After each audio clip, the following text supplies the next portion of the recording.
Hello, everybody, and welcome to one of our first We Like Dota League playoff matches. We are in the Sange division, upper bracket quarterfinals. We've got Mud Boys versus Savory Characters. And we are getting right on into the draft. I'm Whitehawk. I am solo casting this series, at least for now. See if somebody ends up joining for a later one. Ooh, it looks like Parmasnees, who was thinking about joining us, has arrived just too late. So we'll see if he hops on for the next one, or maybe I can do a little screen share for him or something. But yeah, so this is exciting. I believe Mud Boys are the number 3 seed, and Savory Characters are the number 6 seed.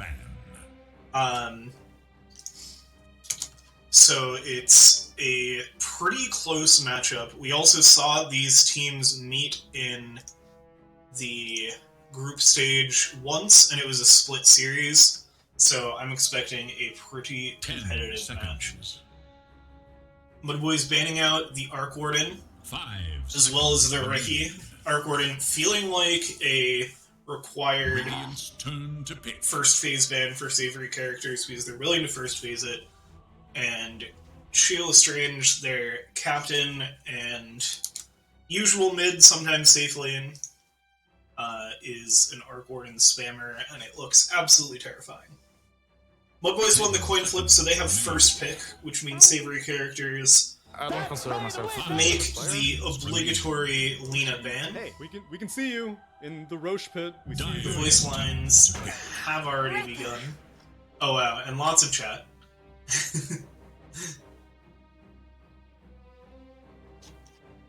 And it's going to be the opening Hoodwink. So the Ricky and Hoodwink are some of the most picked heroes for Savory Characters, both primarily, I think entirely played by Benji. So blocking out Benji's primary pool, we could see him go to Lion. That's one of the next most often ones they go to. Rubik also being left open, which we tend to see Savory Characters go for. They've played it 7 times. Their 5 is a big Rubik specialist, and there is this hero have been very contested in the Lima Major group stage, which, by the way, if you're joining us, thank you for joining us for definitely the most exciting competitive Dota match happening at this moment. Definitely no other big Dota matches going on. But yeah, Rubik's had been picked a ton in the group stage of Lima Major, less so in the playoffs from what I've been watching. So interesting to see how that kind of fits in. Obviously, the meta of a tournament at this level is much different from the majors, but you still see some similarities. It's going to be Hoodwink Underlord. So something else to talk about, we also saw the Void Spirit ban, similarly to the Arc Warden ban. Yams, the mid for Mud Boys. 10 seconds. Big Void Spirit spammer. And Mud Boys are like the only team in this tournament playing Void Spirit, and it is horrifying when Yams gets this hero. It is just absolutely terrifying. Stands up to everything. A couple other heroes to watch out for that I wouldn't be surprised to see eat some bans. As far as the Yams hero pool are Morphling and Ember Spirit. But I know Savory Characters also enjoy an Ember Spirit. So we might see a bit of a block pick come out there. 10 seconds remain. Yeah, overall, pretty standard, pretty stable openings to these drafts. Death Prophet, a little bit of flexibility, but I expect to see this out of the offlane for Pepperboy and Savory Characters. And the Underlord Hoodwink, pretty much undoubtedly your offlane duo of core and support. And a pretty nice setup there. Lots of lockdown, AoE lockdown. Nothing crazy for team fight, but definitely tons of AoE control. It is going to be a little interesting. So, like, Rubik doesn't love a Hoodwink because you want the Bushwhack Acorn Shot combo. banned. But a ton of magic damage on that ult if he manages to steal it, which isn't too hard to steal because it's channeled. Underlord also has some juicy spells for Rubik. The Pit of Malice with the cast range, really gross, and the It is Radiant's ban. Firestorm just does an absurd amount of damage with the Magic Amp off of Arcane Supremacy. Let's see, so we get Phoenix and Undying bans, as well as Silencer Tinker. Tinker, another Chio special. 10 seconds. Interesting. I find it interesting seeing both Phoenix and 5 Undying ban on either side, because they remain. both do a little bit of similar things as far as like having this object in the center of a team fight that you have to deal with. Or that will just win the fight on its own, either from the huge stun or from the slow and damage that comes out It is from zombies. ban. Nature's Prophet can be banned away as well. That's been almost looking scarier than Lina in the Major right now. Definitely right up there. Also has been first phaseable, and something I believe Chio is pretty comfortable on.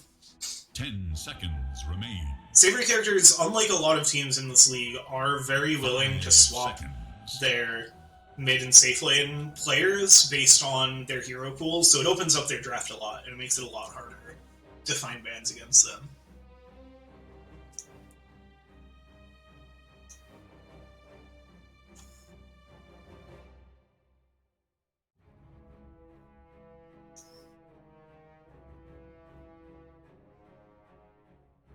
Another hero we have seen Savory characters play that's looked really good in the Major, but they've been the only ones to play it, as far as I've seen, maybe one other team, is the Broodmother. But they don't like to play it offlane. It's a Chio hero. So it's a little awkward into their drafts. You can't really play it the way that it's been played at the Major. And I think this Underlord is kind of to help make sure that they don't go that route. Also helps give an early 5 squash of seconds any other illusion heroes. That's why you don't see a Naga Siren ban that we often see in the league. And Drow, the other bans. So a lot of these range cores, which have been the meta, Radiant's turn to pick. are going to eat bans. Savory character is going to pick up the Snapfire. So that should be their position 4 hero. We've been seeing it being played core in the pros, but I don't think that that's as in the cards for Savory characters. 10 But it could be. seconds remain. They might have some flex option there that we haven't seen yet. 5 seconds. Radiant's turn Get a to couple pick. picks here from a boost. They're going to go with the Lich. And pretty straightforward draft for them. Gives them a stun, gives them some high AoE damage, which will go really well with like the Bushwhack, Pit of Malice. So their team fight looking pretty clean. Overall plan seeing To pick. pretty straightforward to execute. And they're going to grab the Ember Spirit. So that should certainly be on Yams. And feels okay. I think they might. I don't know how the. I think the mid matchup isn't great into the Death Prophet. 5 But I could be getting that wrong. Just that silence is going to be the biggest problem that the Ember Spirit sees. I'll be curious to see. Like, Quap wasn't banned out.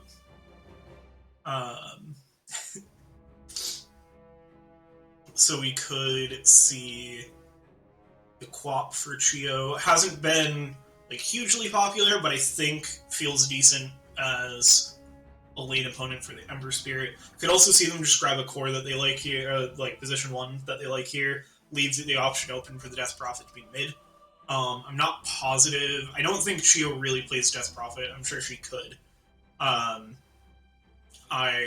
believe Beats could play it. I think their preference would be to have it in the off lane. Okay, they're gonna go Ursa, so that should be a Beats Ursa. So that'll lock the Death Prophet out of mid lane. It's interesting that Savory characters ban Undying and then pick Snapfire Ursa. Because if you have Snapfire Ursa, you don't care about Tombstone.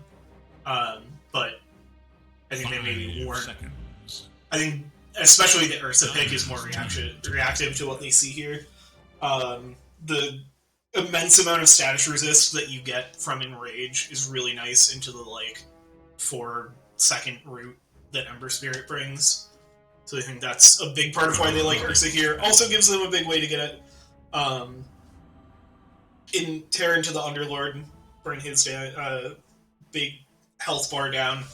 I do worry for the Ursa that there's a little too much kite. Like, the Underlord and Lich should kind of be food for the Ursa. I mean, the Underlord with auras and stuff will mitigate the Ursa a little bit, but the Hoodwink and Ember Spirit are going to be, I think, problematic for Ursa. Even with the status resist, I don't know if I love the Ursa pick into the Ember Spirit. They're going to ban Pango, Quap on the side of Mudboys. So they are expecting this Death Prophet to be offlane still, which I would assume as well. And then Faceless Slurk, which, yeah, I would say this Mudboys draft, very straightforward as far as positions. It has to be something really wild if they're going to shake this up and do some swapping at this point. 10 seconds remain. So yeah, just going with 2 of the cores that they find would be most problematic. Interesting that those are both jump cores when you already have this Ember Spirit. I guess they're worried about the Ursa getting kited more. Like, I think they're more thinking about the jump out than the jump in. With the Slark Faceless bans, they want to make sure that they have a good carry matchup for this Ursa, somebody that the Ursa can get on top of, can't get away in between bashes and stuff.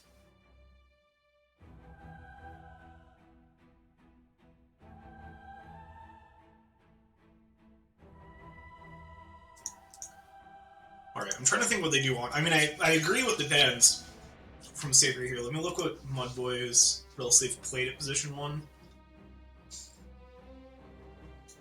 They could go to, like, a Night Stalker, maybe a Phantom Lancer. But there are no Weavers, so they are thinking of something that can kite the Ursa. This is going to make Ursa's game even harder. As well, and the fact that both of these heroes, Ember and Weaver, have good jump, also makes this backline of Rubik Snapfire hard. It ensures that there's going to be pressure on these supports, though to get to those supports, you do have to go through a Death Prophet. 5 seconds. So we're going to see what this last pick, which we're expecting to be a Chio hero, will be. Nothing crazy from the pool, because it's hard to go for, like, a Broodmother, even if they went to, like... I don't think they can get away with a Meepo here, if they really wanted to go, like, spicy Chio kind of stuff. Tinker's banned out, Lino's banned out, Quap's banned out. Yeah, they're getting pretty deep into their reserve time. Could they do an OD here? I feel like OD feels pretty good. To be able to lock down the Ember and the Weaver. Puck. Ooh, Puck is there. I don't know if we've had the privilege... I don't think we've had the privilege of seeing a Chio Puck yet. So this is going to be fun.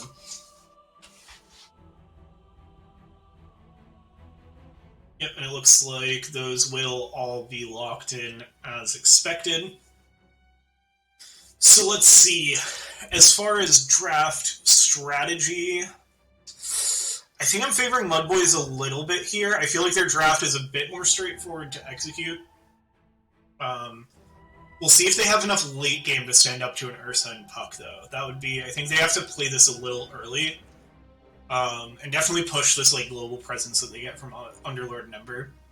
As far as hats, not a lot on the Weaver, not anything on the Snapfire. I'm going to say those kind of cancel out.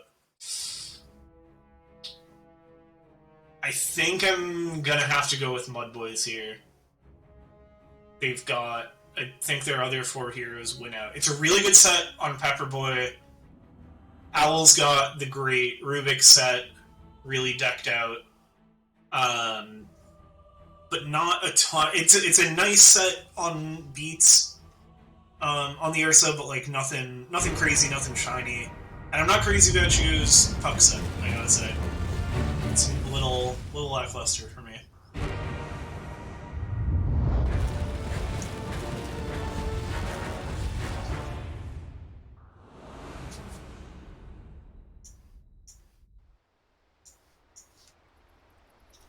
Alright, and with that we're going to get right into our game as our players make their way out to their lanes and runes. Let's get some introductions going. On the side of Radiant, it is who I am presuming is the number 3 seed Mudboys. Zach can come into the chat and correct me or tell me later when he watches the pod back if I've gotten that wrong, because I don't think the seeds were officially announced, just the bracket. But I'm calling this the 3 versus 6 matchup. So your number 3 seed, the Mudboys, smoking up mid lane. You've got Yams on the Ember Spirit. Off lane will be Moose Style on the Underlord, joined by Font Forward on the position for Squirrel, and your safe lane will be Ziggy G on the Weaver and Goten Yan on the Lich. They are going to find a couple heroes as the off lane Savory character steps up. And they're going to focus most of their damage on to Benji, throw a little towards Pepperboy. It looks like they're going to have the move speed just kind of walk away from this. So, Mudboys, they're going to keep chasing out. Nice bushwhack to pick up the stun onto Benji. Ziggy going to chase forward and does pick up the first blood with the Shikuchi and the last little auto attack. So, nice play. Friendly tip coming out from Beats and Pepperboy and Benji. So Savory character is giving Benji a bit of a hard time. Yeah, so that will be even runes, first blood for Mudboys off the start of that fight. On the side of Savory characters, coming up from the lower Yasha division to join the Sange division as the number 6 seed. In the safe lane, we've got Beats on the Ursa, Owl on the position 5 Rubik. Mid lane is Cherry Literia, or Chio Lestrange, as most of us know her, on Puck. And your off lane is going to be Pepperboy on the Death Prophet and Benji on the position for Snapfire. Yes, ma'am. That's a deny. Alright, looking at these lanes, I expect this bot lane will be pretty active. I know Benji plays the 4 position similarly to I do, which is to say pretty aggressive. And yeah, already good amount of damage pouring into this Lich. But they're going to have that damage right back with the Frost Blast and the Shikuchi. Pepperboy going to get a little pushback. Top lane, it looks like there's been a little bit of scrapping already, but nobody too low. Did not catch you littering. I don't expect this to be super kill heavy. I think we're going to see the supports brawl a lot, and both of these cores are just going to kind of want to stand their ground. Eventually, we'll see, once we get a point in Telekinesis, we're going to start seeing them look for kills on the side of Savory. Well, I could have been invisible. And then mid lane to me, this just screams, it's a pure skill matchup here, and both of these are very high skill mids. So I don't know that there will be a lot of kills. I think both of these players are pretty patient. But definitely as the game goes on and into the last, like already very even, 10 out of 9-1, gonna split the runes. So I'm expecting to see a lot of big plays out of both of these players, but not necessarily big things in the laning phase. Top lane, got a 2-hero bushwhack. Owl getting caught up in the Firestorm. Ooh, one more tick would have done it, but it runs out just in time as they escape. Nice little combo with the bushwhack Firestorm. Expect to see more of that. This might be a bit of a more kill heavy. It's now Font Forward chasing forward with the acorn shot. One last auto attack finds the Rubik under tower. Can be unmade, I figure. So yeah, a bit more of an aggro lane than I expected up on the top side. Down bot, Pepperboy still sitting a little low. Ziggy G a little low as well. Now I'm going to step forward. I think didn't quite get the Shikuchi damage. And so now as the Shikuchi runs out, going to get slowed up by the Scatter Blast. It's going to be able to walk away, thanks in part to the help. The slow from the Frost Blast. Just go blasting back and forth with these two supports. No. Bot lane. Back to top side, we do get the lift. But the tree from Font Forward is going to force the Savory safe lane to back off a little bit.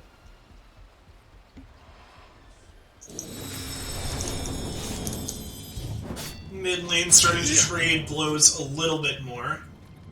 Heroes, I'm looking at the top of my screen and I see a lot of low health bars, and I'm gonna miss something. I'm gonna mostly stare at that part of the screen for a bit. Benji jumps forward, doesn't quite have the vision, and now might be in a little bit of trouble as the damage comes back around as he leaves the Shikuchi. Now Pepperboy gonna step up with the Link. It's a bit of heal, but now into the stun and the Shikuchi damage coming out again. Benji is going to be the first one to go down, but immediately the return kill for Pepperboy onto Ziggy G. So Benji probably going to be pretty happy trading himself for the carry. The kill did go to Ziggy G and then got split between Benji and Pepperboy, so not 100% ideal for Savory characters, but overall still their preference. As far as heroes getting to farm. This is ours. Though overall 15 and 6 on Ziggy G to 9 and 2 on Pepperboy, so that lane is pretty greedy and favored there. Chio's starting to pull out a bit of a lead in the mid lane, and Beast also ahead on the top side.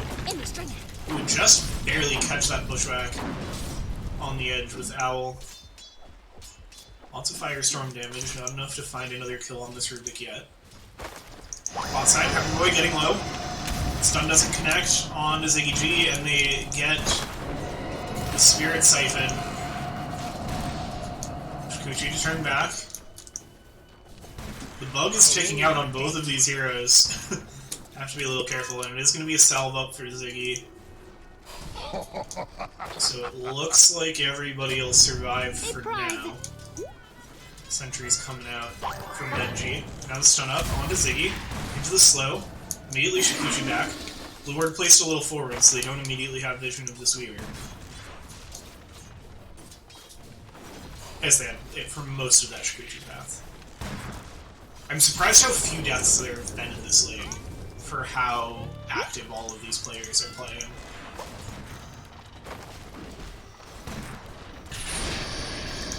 So now they're going to get the Sinister Gaze onto Benji.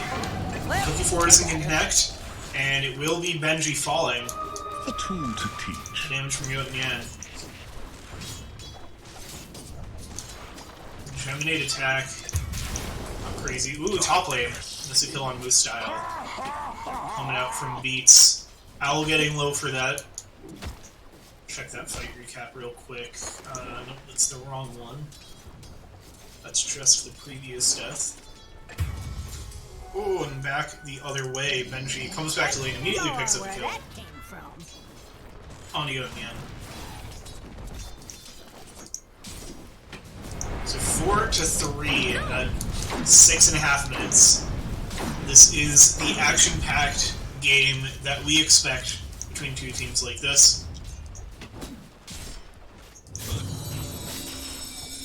Lane, both heroes at level 6. XP favoring Yams a bit. 6 denies to 2, pretty much the same amount of last hits. Doesn't dodge the root with the Waning Rift, but is able to be off the map for most of the duration.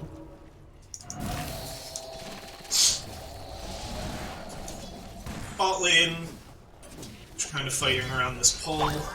Yeah, we're gonna get the cookie onto Ziggy, into the Scatter Blast. Shikuchi was just used, so it'll be a little bit longer. They have the damage to last auto attack. No, the Shikuchi is just in time for Ziggy to be able to get away.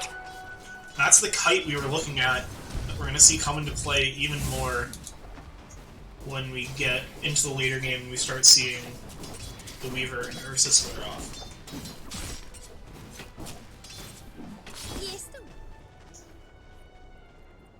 In lane, it looks like Chio getting forced out a little bit. And I looked away from top just in time.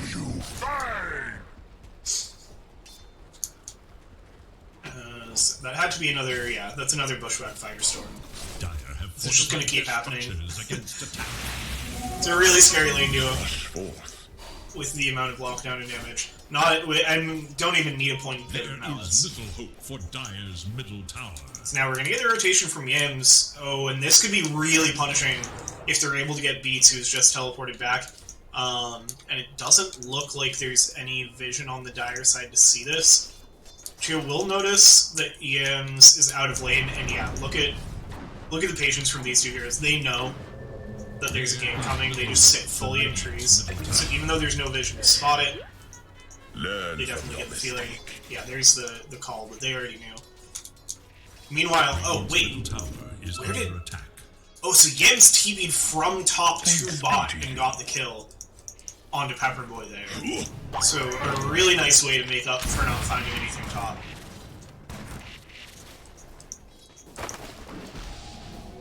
Never refuse gold given.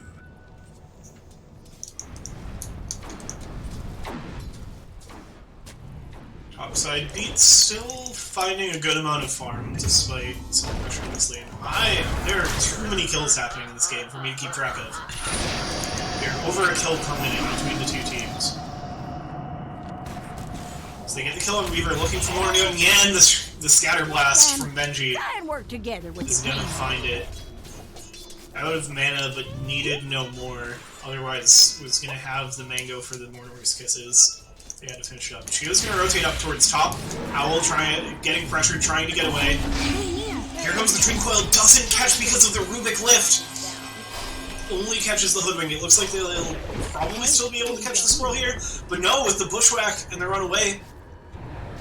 Looks like Font Forward will escape, and the Fiend's Gate used to get Underlord out. So Chio ends up finding nothing on that rotation topside. Still a very even game. Let's switch over to our net worth. Yeah, nothing crazy. Very close between really all 6 scores. I mean, Pepperboy's a little behind compared to the rest of them, but it's all within 1,000 gold. So everybody feeling pretty good at this point in the game.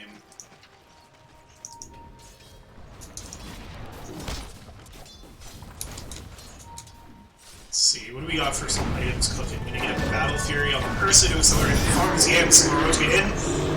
They get the Pit of Malice into the Bushwhack, but Beats was able to get the enrage off, but the damage reduction is not going to be enough to save them from the double damage on Yams. Gets Flame Guard stolen up by Owl, who is going to use it, but even that is not going to resist this damage.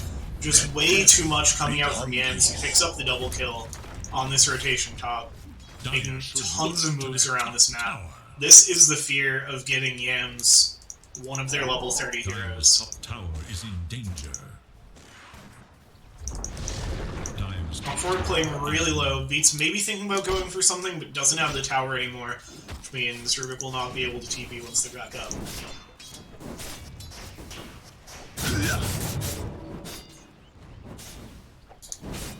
Let's see, I was going to look at items. We've just got the Orb of Corrosion, and the Phase Boots on Ember Spirit going to work on an Orchid to help deal with the puck. Falcon Blade going for the Mjolnir.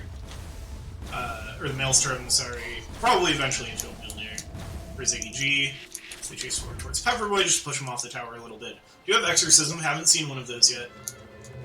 Lich gonna just work on Mana Boots into Tranks, probably for the Aether Lens. Then you're gonna rotate, working on that Force Staff, pretty standard Snapfire stuff. Radiant should look to their middle tower. Chio has the Witchblade. Big damage boost there.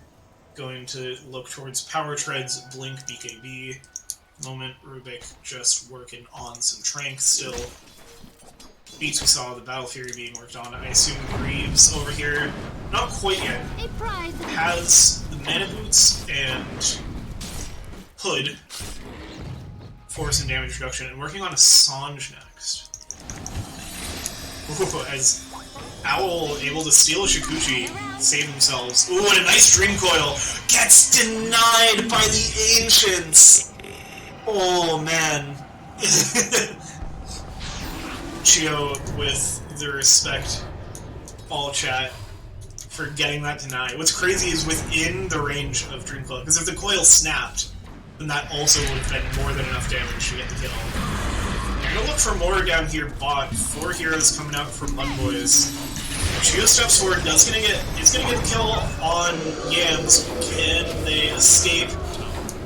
Trying to back away. They've also got Exorcism committed. And that's gonna keep Moostyle from chasing forward, but here comes Yams, the Slight finds Chio, almost kills Benj. They'd even prefer Pepperboy killed during the Exorcism. Huge rotation back in, off of the deny. Yams is running away with this game. Owl's going to show up in the lane too to try to help mitigate the damage, but it could just be even more. It's now the Bushwhack, able to dodge it with the Shikuchi. Still sitting on that stolen, maybe looking for a kill on Fawn forward. Going to try to get away, and with the Searing Chains, no, the Shikuchi away again! Goes back in for the kill on Fawn forward! No way you're getting out that time! But definitely having some fun there, and finding the kill they wanted. So... Benji survived the Searing Chains, the Slay of Fist is still just kind of chilling in these trees, waiting for more help to arrive. As so much in here. All of that did happen on the opposite side of Beats. Ziggy G smartly teleporting up topside after dying at the beginning of that fight. But it looks like with Owl rotating in, they might look for something on Ziggy and try to Shikuchi away. Bot side should have stayed there. That's where the action's at. Chain Frost getting used before Yonyang goes down, but they're able to find the double kill from this style. It's going to now rotate down this way to help relieve the pressure. Pick up some farm on this side of the map. 2k gold lead for Mudboys now. A lot of it, Moose style out in front, but Ember not far behind. Now they're going to get a stun up. Don't quite get the Dream Coil snap with the telekinesis, but this still should be a dead Ember Spirit. No, the silence is going to wear off. Finally, they're able to find it with the Fade Bolt. And another tip from Cheer to Owl.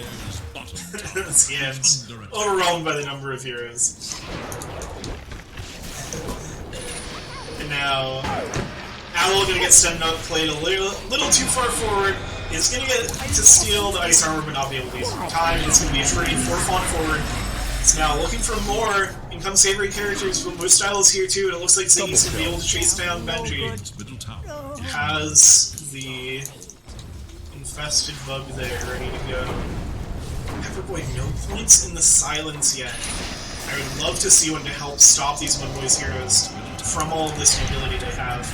And now going to be able to just get the lockdown and bring the damage to pick up the kill on Pepperboy as well. Meanwhile, the creep's hitting this mid tower. And now bot side, Beats, Gim, squaring up. Feeling out who has the higher damage at this point in the game, both very early on in their builds. Most of the Orchid ready to go on Yams, which is going to be very, very important. That's particularly being built for this mid matchup against the Puck. Now Gio is going to get caught with the Bushwhack into the stuns, the cookie forward into the Wing Rift, but not going to be enough to save her. And so that will be the tower falling. Benji looking for the deny, but doesn't quite get it. But Beats is here. They're going to look for the turnaround. They've got Mortimer's Kisses coming in as well. It's going to be 2 kills picked up the other way. So Savory character is able to get a bit of punish for the tower, and Puck ends up favoring them with that double kill. I'm not positive if the tower is factored into all of that, though.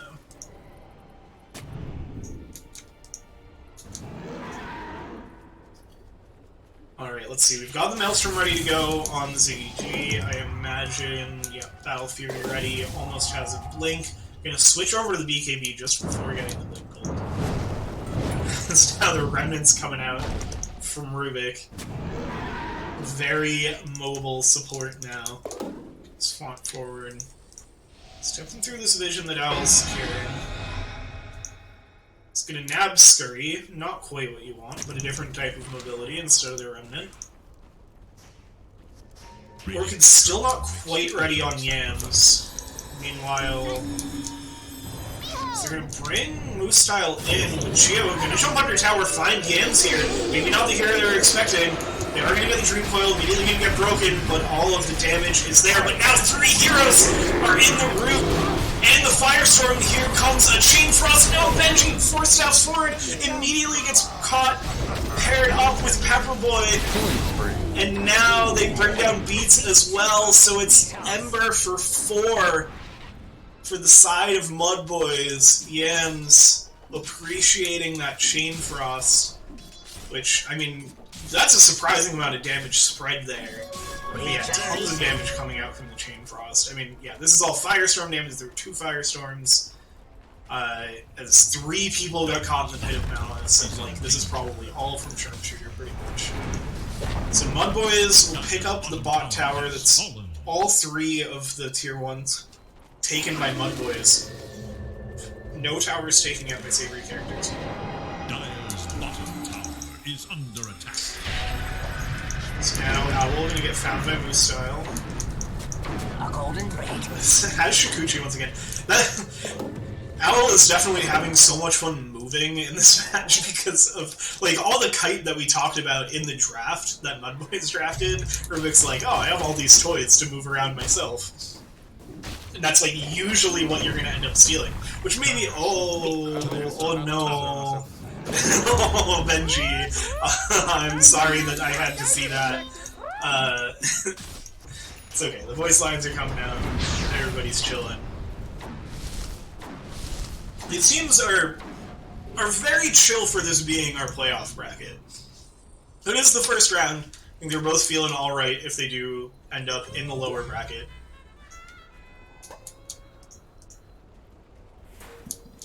So now Mudboys starting to gather around this mid tower. Savory characters are here too.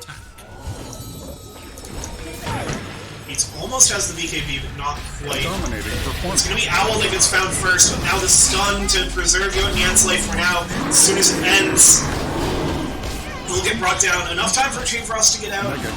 And Beats will go down. Yams as well, though. As this chaotic fight goes on, can they find ZEG? Choose not to jump to the illusory orb. New style a little low as well.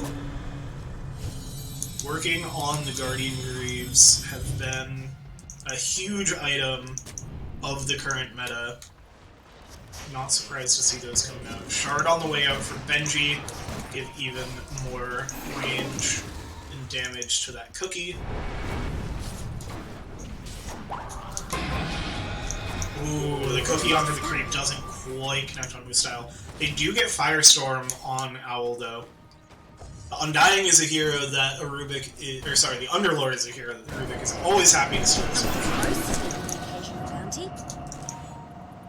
Chio has the Blink Dagger working on the Yules. Imagine in response to this Orchid, which is ready on Yams, making sure she has a way to purge that off. Yan working on the Force Staff, also a huge meta item right now. Always has been very good on supports, feels particularly good with the type of heroes that are getting played right now.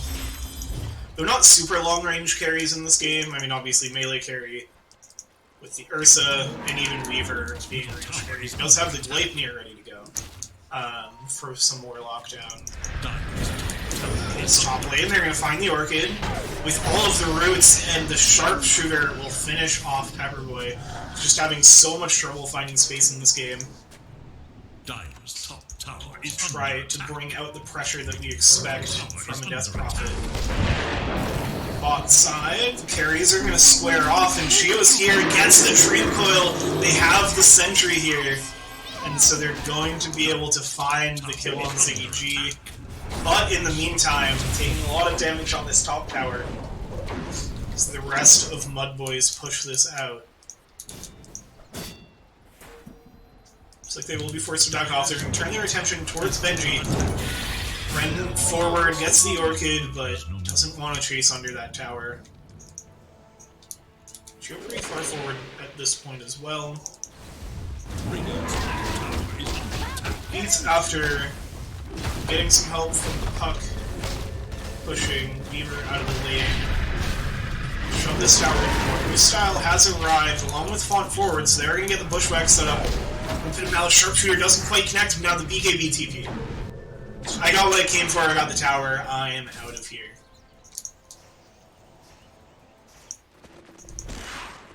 Pepperboy has the Noodles working on the BKB. A little interesting to go the Mithril Hammer before the overacts. Maybe gonna help run some of these games a little faster. So mid lane, Geo gonna get Gleipnir up. Able to escape for now with the Waning Rift, but immediately into the Sinister Gaze, and the damage is gonna be too much, so really nice pickup. for Mudboys there. So their lead has shrunk recently. It was... let's look at the graph. Yeah. I think with the kill on the Weaver, the Savory characters have found a little bit more footing in this. Still a very even game. 2K at 23 minutes, 24 minutes. Very close. Dire's bottom tower is under attack. Yeah, I'm just poking around in the back line a little bit. Bushwhack thrown out to see if anybody's sitting in those trees. Doesn't quite connect on anybody. They're gonna find the Kogi on a move style here as the rest of Mudboys are backing away. Now I'm gonna turn with the Pit of Malice into the Gleipnirs. There's a lot of lockdown. Firestorm isn't quite hitting these heroes, and here comes the Mourner's Kisses onto the back, and now the Dream Coil onto the side. Looking for more of the Sinister Gaze, but all of this damage coming out from Yams and Ziggy G. Is the fight actually going to turn? Chain Frost for good measure, and the last bit of damage, the double damage rune on Yams. This is going to be another Mudboys fight. It ends up just being their two offlane heroes for a full team wipe. Another triple kill for the side of Mudboys and Yams. So that fight really falling apart. It started off really well. The really good jump for Savory characters, but just all of the lockdown, and I think all of the reposition from these heroes, it gave them so much space. And the damage, like the double damage rune, played a huge part in that fight. Like, let me look back, yeah. 3,000 damage from Yams, 2,500 from Ziggy.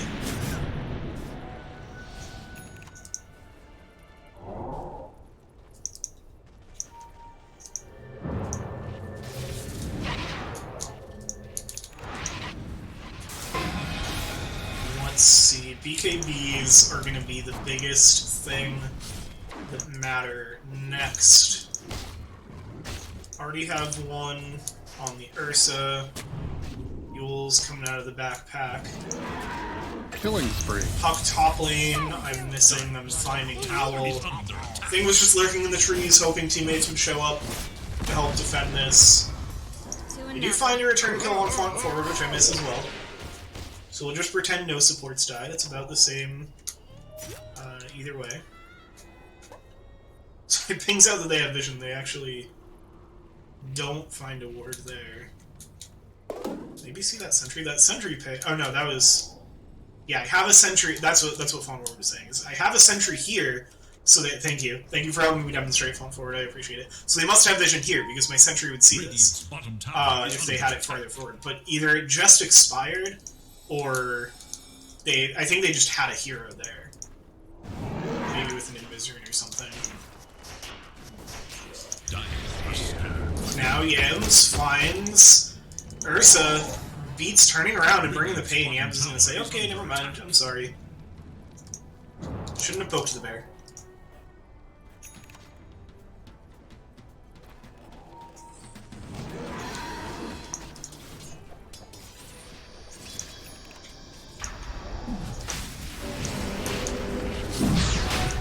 Mudboys are quietly taking the first Roshan of the game. 27 minutes to get the Aegis for their Weaver. Savory character is just securing that outpost. Looks like with the Aegis it's going to immediately turn back the other way. So we'll see if Mudboys look to make a play with this. Been hearing a lot of talk in the pro meta that the first Aegis doesn't do a ton for you. It's a lot about just getting to the later ones with the rest of its items that are even more impactful, as well as not necessarily being in a position to take a fight where having that Aegis makes a huge difference in the fight, whereas later game, having that respawn can completely change a fight. I bet you're looking for something up here. Looks like we're just gonna escape some of the vision and positioning of Mudboys. We're just gonna kind of lock down the Dire side of the map.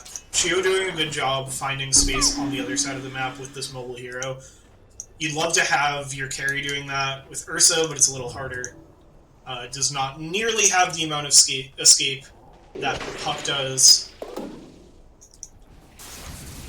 Mudboy is maybe considering looking back towards this as Yams pushes up. Chio maybe gonna look for something on Yams here. Maybe just gonna wait it out, cut the wave later. Beats. Gonna look for... So yeah, they will be able to find some space here as they see... Yeah, I think they see everybody on this board. The Radiant scan. Ooh, but they scan this out. That's a Radiant scan, so they actually find Beats farming here. Zangiji's gonna go right in with the Blight here. But he is gonna get the Enraged TP. Didn't pop BKB before the TP, but... Ooh, that could have been close. Just needed the Enraged, knowing that Ziggy didn't have a stun, but if any other hero arrived there a little bit faster. Line gets drawn out, I think by Yams. That's a...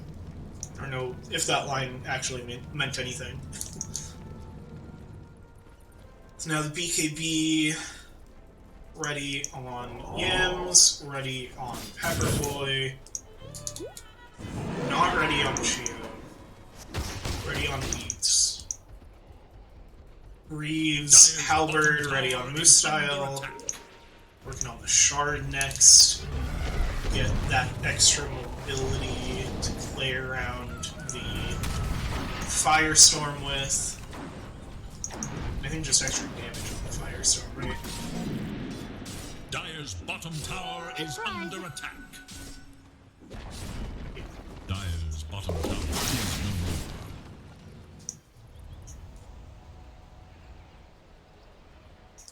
more. Alright, so the push from Mudboys is going to start up onto the high ground. Yams is going to take a good bit of damage and get silenced up. Chio on the way back down. Warring Firestorms, couldn't tell you whose is whose. I would assume this one is Mudboys, and this is the stolen one from Savory. Poke up the high ground with the tree. Mention Little Love, and with that vision, Yams is going to find a quick jump in to start this. Pepperboy going to turn in with the BKB and the Exorcism, and now Beats onto the back line looking to find some of these supports. Yet is going to go down. Turning towards Yams. Style as well. Sharpshooter comes out and a nice Drink Coil onto 2. But now Chio immediately going to turn around. Aegis goes down, but at the cost of your puck. Moose Style will fall as well. Owl now going to get rooted up. Zangiji respawns. Owl barely going to survive. Pepperboy needs the Exo to return to them, but it won't be in time. Mudboys go 2 for 3, and it's a core and a support. For 2 cores and a support. That is the kind of fight they're looking for, even at the cost of the Aegis. But it is a 3 for 3 at the end of the day because of the Aegis, but definitely, I mean, that's the power of the Aegis, is now you've got an extra hero ready to go, ready to hit that tower. They're not going to be able to get a crazy push going here. Threat of Mortimer's Kisses back up. Ursa's still very threatening, and Yams low on resources. Ziggy G retreating to get top wave pushed out. Bombs for the dead. He's gonna step up and sees Font Forward, immediately blinks out, tears apart the swirl. Blood from my claws. Font Forward again, pinging out these words, but no, Beats just came up here to farm, and the natural vision saw Font Forward. Haste. It's actually after. Now Owl comes up and places this ward inside the sentry, and that will pick it up. It's really funny. Yeah, they didn't have a word there when Mudboys pinged it out.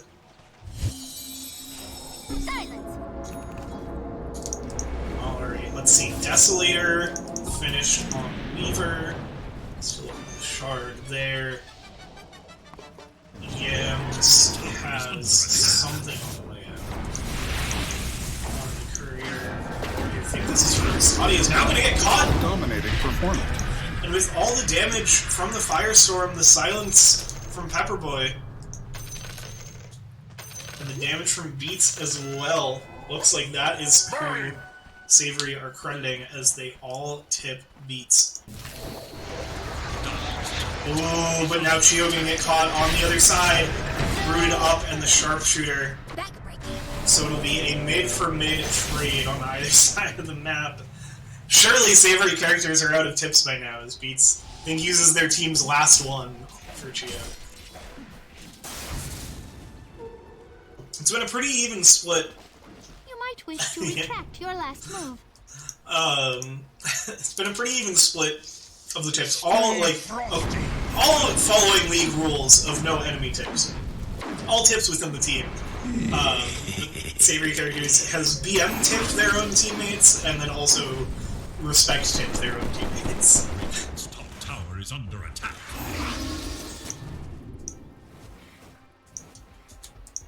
Gold and sweet. Double damage.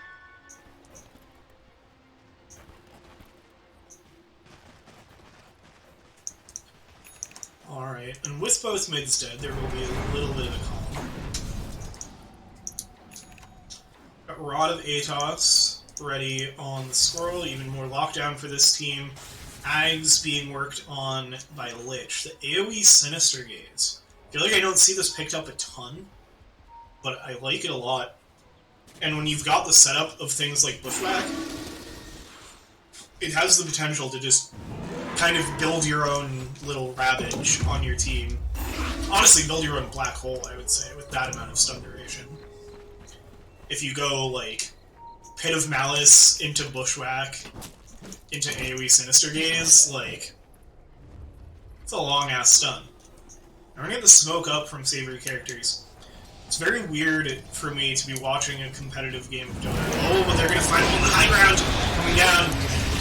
But immediately the Dream Coil going to find too, so A pity. Mud Boys maybe not realizing just how many heroes they were revealing as they go for that jump. And Roche respawning in 5 seconds. Oh no, somebody go back in. Somebody, oh no! No, not like this! No! Beast went back in. just as they left. Oh no. Okay, well we'll see how long it takes for somebody else to check. Hopefully not too long. Meanwhile, Yams pushing in. What I was gonna say, that smoke broke a lot faster than I expected. What I was gonna say, it was weird to watch a competitive game of Dota, and not... Okay, now Benji's gonna find out that Rush is up. And not just hear all of the whistling whenever a smoke happens. Watching EG's games and the crowd trying to tip off the home team when enemy smokes are happening. Mud Boys, they're going to be aware that this is happening. Bushwhack comes out into the pit. BKB going to get used by Pepperboy. Benji's going to be the first to fall. Snatched by Yams, who's in with the Remnant and now turns towards Owl. Ursa is just getting completely controlled. BKB on cooldown. Finally goes down. They will get the trade for Moose Style. Somebody got a shard. We'll figure out that hopefully before it gets consumed. Pepperboy, Exo is returning, and now here comes even more damage to bring them down. I want to check these here. There it is. There's the Ag shard. Font forward, able to snag it. So, Savory characters get the Roche kill, but it is both items, the shard and the Aegis. I don't know if Font Forward even realizes they have this right now. Maybe saving it for like when Underlord's back up. No, they bought theirs. Give it to Ziggy G if you want the Shikuchi upgrade. I don't know if that's considered amazing.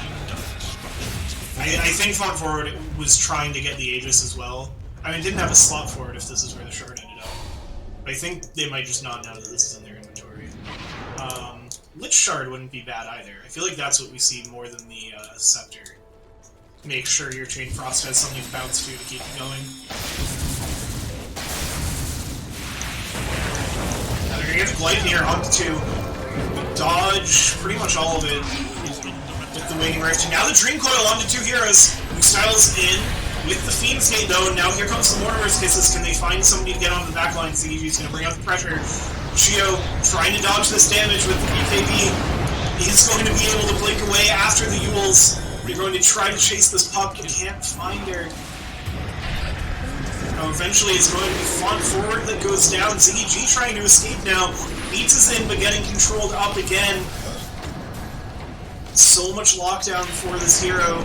So much disengagement. Now Yams is going to have to BKB Remnant out as they begin to follow. Beats does finally go down, and now they turn towards Owl with the Desolator. Ziggy G, Yan getting the last hit there. And the tower does fall, so a chaotic fight, but overall, with Beats going down, this is definitely in Mudboy's favor, and they're going to push in, pick up their first set of rats, and Chio is going to get locked down by the Pit of Malice.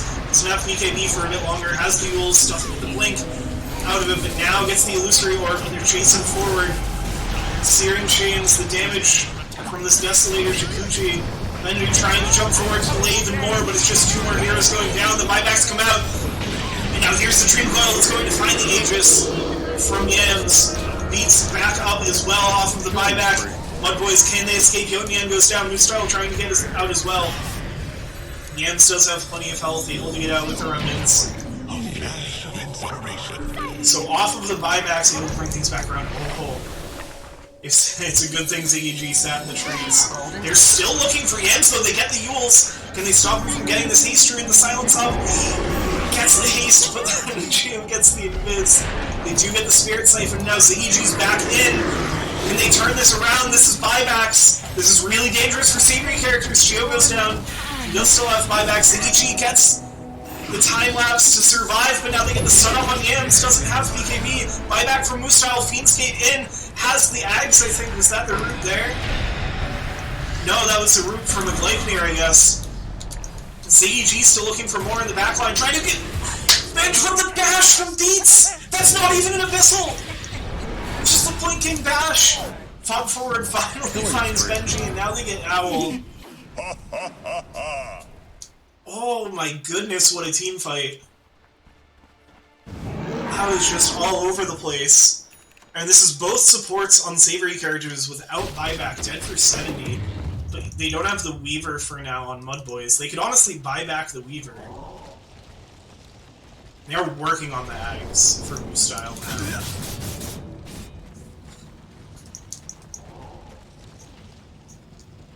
There's a quick blade here. Still has the shard in the backpack!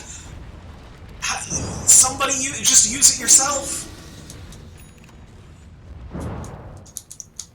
Oh, they finally realized. They finally give it to the Lich. And Lich has Ice Spire now. Okay.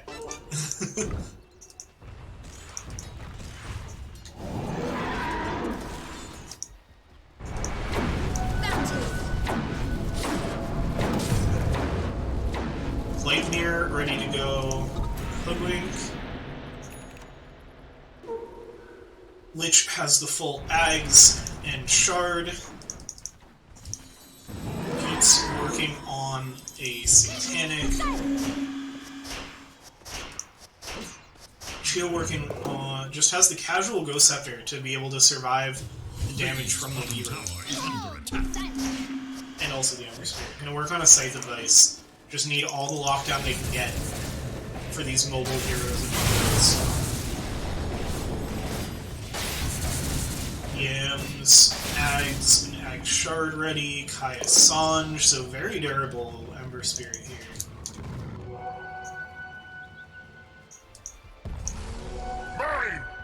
Moostyle pretty close to this.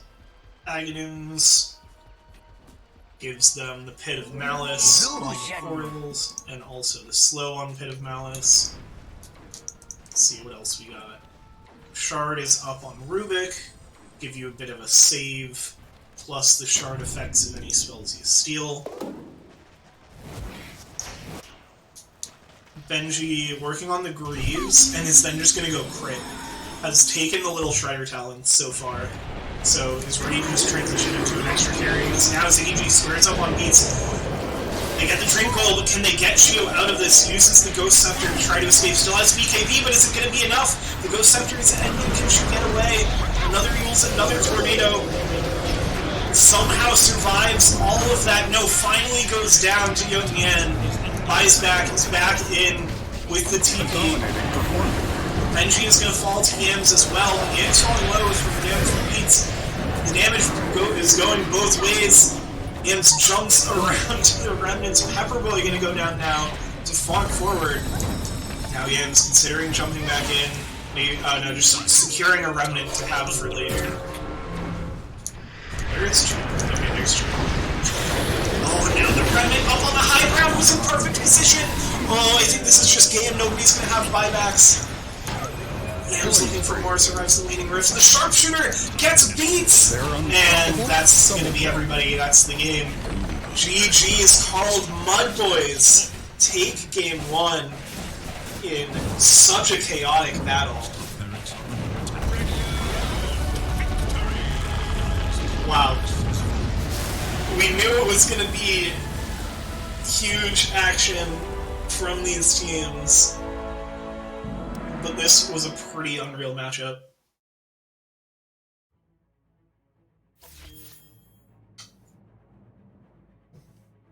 Man, just everybody firing on full cylinders there. I mean, Yams popping off on a Yams hero. That's what we're here for when it comes to the Mud Boys. I mean, 13-6 and 24. Like, Ziggy G, that's a ton of kill participation for your position 1.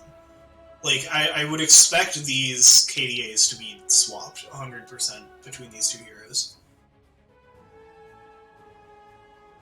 35 assists from Moose Style.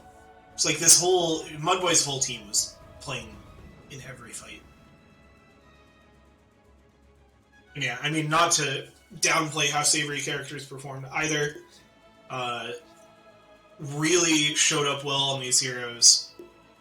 I think just got a little bit outdrafted, a little too mobile of a draft from Mud Boys that Savory couldn't quite keep up with the Death Prophet and Ursa. The Puck was a great effort, but to be able to keep a read on these, but just not quite enough.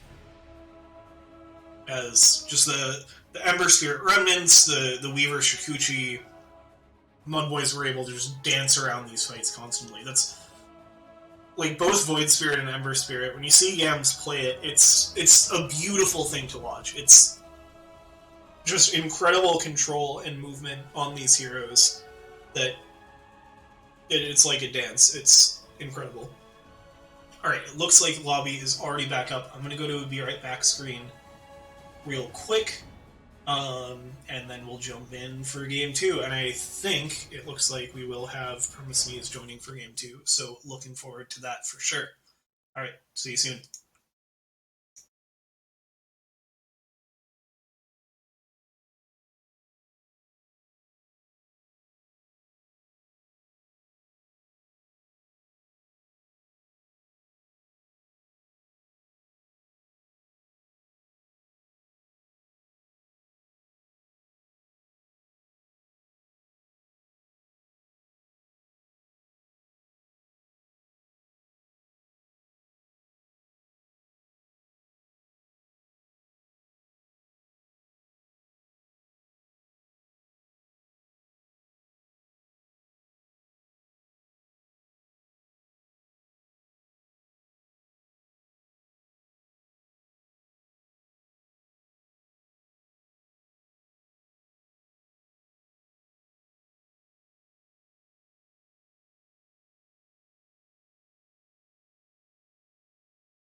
Alright, hello everybody, we are back for Game 2 in our We Like Dota League Sange Division upper bracket quarterfinals between Mud Boys and Savory Characters.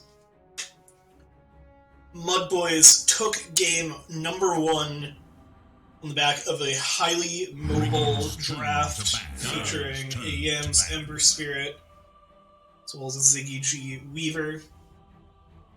For Game 2, Savory Characters have chosen to take second pick again. Mud Boys chose the dire side of the map. Radiance ban. So we'll see if Savory Characters can find what they need to bounce back in this Game 2. Looks like bans are going to be exactly the same as Game 1. Arc, Ricky, banned by Mud Boys. Void, Lena, banned by Savory. I gotta open the chat because these teams are chatty.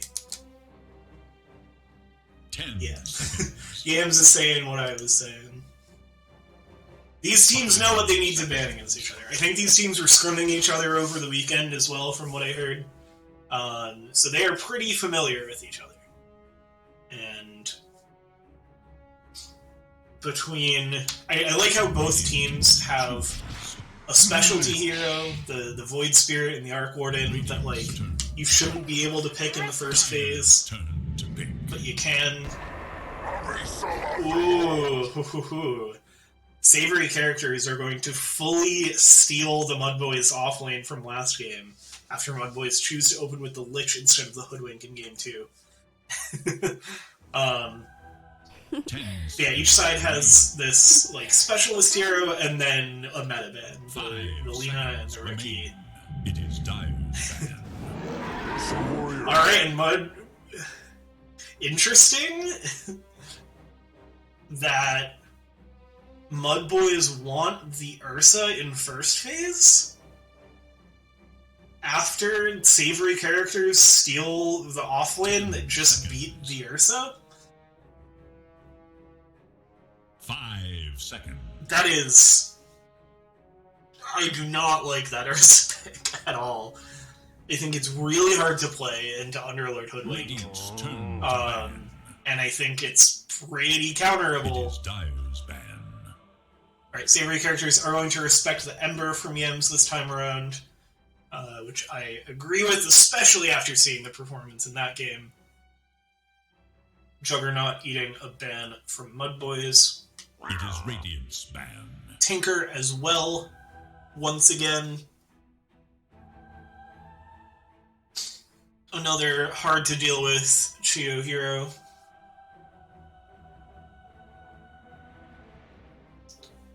I think Chio has told me that they don't 10 love seconds picking remain. Tinker in the second phase anyway. Like, 5 it, seconds I think she remain. looks for a specific Tinker game where she can last pick it. That's also why Savory Characters are preferring last pick. Like, again, I said it at one point on a completely different topic last game, but, like, obviously the pro meta and the meta of a tournament like this, not equivalent, but in the pros, they have very much been favoring first pick. For the most part, there are a couple teams that still like their last pick.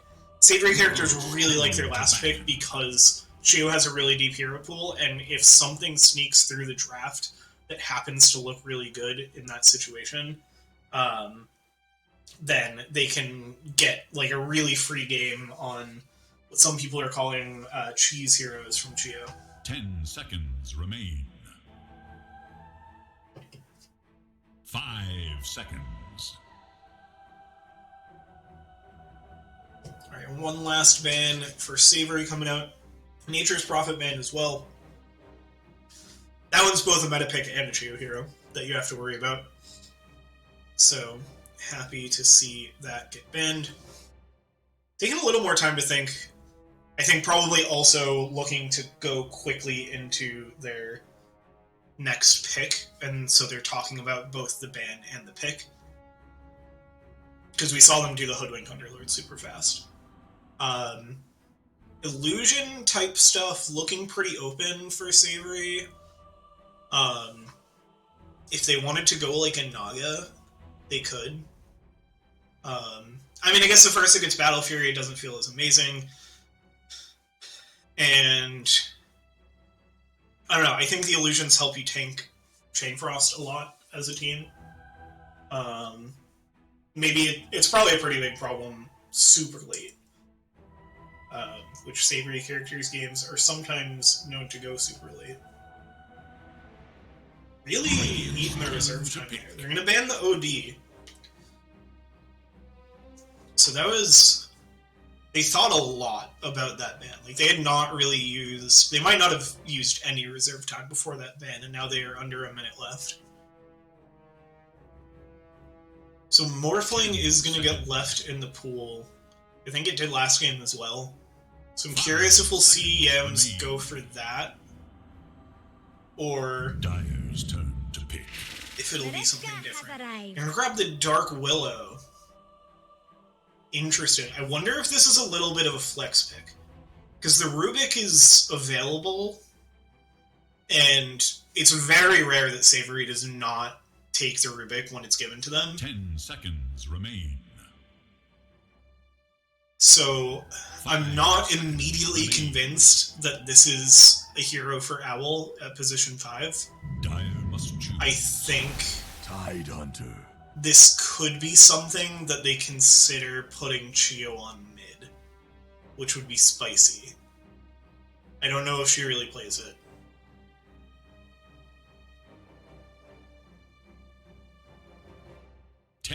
Mudboy's grab the Tidehunter. It's going to be a really nice setup for the Ursa and Lich. 5 seconds.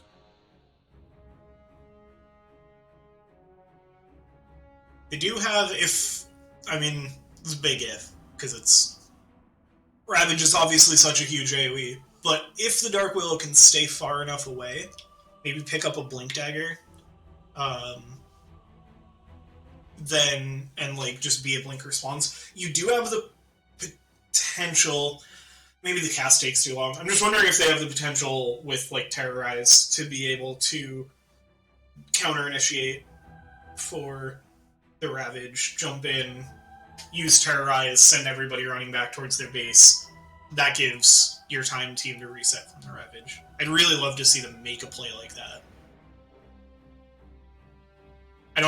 I'm certainly not saying that it's that Tidehunter's countered by Dark Willow or anything. Just thinking how they can play, if this feels like a good Tidehunter game. Overall, I think it feels pretty good. Ooh, they block pick the Rubik. So, okay, maybe this isn't a block pick, because they do also need their other support. And Rubik's a very good support right now. And this is a pretty decent Rubik game. We saw last game, Rubik had some fun against Hoodwink Underlord, Dark Willow's got great spells to steal as well. 5 seconds remain. Interesting. This also makes the rest of the draft a little hard. It's your mid and carry, presumably. Again, could be a core Dark Willow. You have to be a little careful. Normally you see Rubik as more powerful earlier in a draft because it threatens it threatens to steal spells like Ravage that you pick up later. I think that's a big part of why... this could even be a mid-Rubik for Yams. Mudboys aren't the team that plays mid-Rubik. There is a team that plays it. Ooh, they're gonna go draft, so they're gonna move... Most likely, I think Chio and Beats can both play this, so they're gonna keep their draft open as far as flexing players. Which we talked about last draft. That's a really nice thing for Savory Characters that they have, is that seconds remain. As needed, they can move Chio and Beats between safe lane and mid. So sometimes they'll pick a Chio hero that she likes the mid matchup for, and go for that. That's more often. Sometimes they'll pick something stable like a Zeus, put Chio in the safe lane, put Beats on something like a Zeus mid lane. Have Mudboys even played Rubik before? No, this is their first Rubik game. Okay. So it is possible, there's an outside chance that this is a Yams Rubik, and they're going to last pick a different support. I don't think that's going to be the case. I like the Drow because it makes Mudboys not really want to go to the Morphling. They might ban it anyway just to be safe. It's gonna be a Pudge. I'm curious what else has Yams played, because usually they get one of Void Spirit, Morphling, Ember Spirit.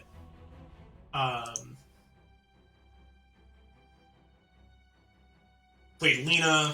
The OD is a ban for that. Spirit Breaker. I think I watched that game. I'm just trying to make sure it's not a... I know, because that did KDA. Spirit Breaker has played a Snapfire game. I kind of really like the idea of a Snapfire mid here. It's hard not knowing what Savory character's last pick will be. Like, it's hard 23. If it's a 24 and it still looks open, I think it's pretty open. Radiant's turn to ban.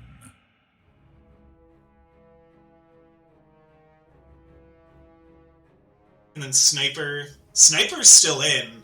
That feels pretty good with the Tidehunter Ursa in front of you. Choose. I think they might just go for a Sniper mid.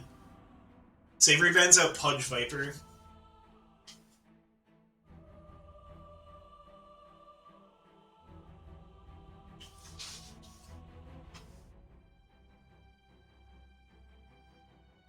Radiant's turning to pick. Ooh, they take the Queen of Pain. So that's going to be their primary tool for getting on top of this Drow Ranger. A little scary into Gust. But, like, that's what every diving hero... Like, you have to have something that gets on Drow.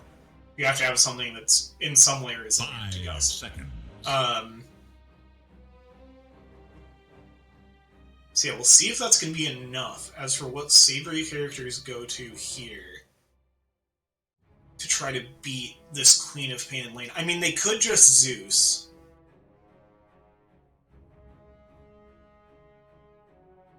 It's gonna come down right to the end. They're gonna go back to the Death Prophet, but this is not gonna be the same Death Prophet. This is, I think, Beats on the Death Prophet, Trio on the Drow.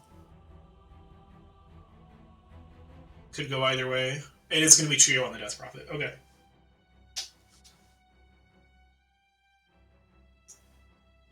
Which of these drafts do I like more?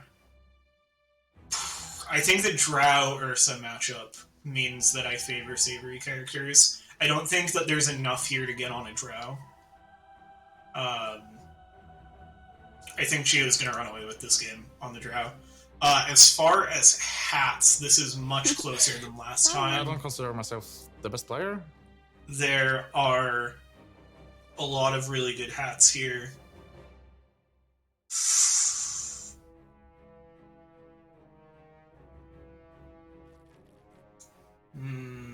This is a better Ursa set than Beats had, I must say. I think I'm leaning Mudboys again.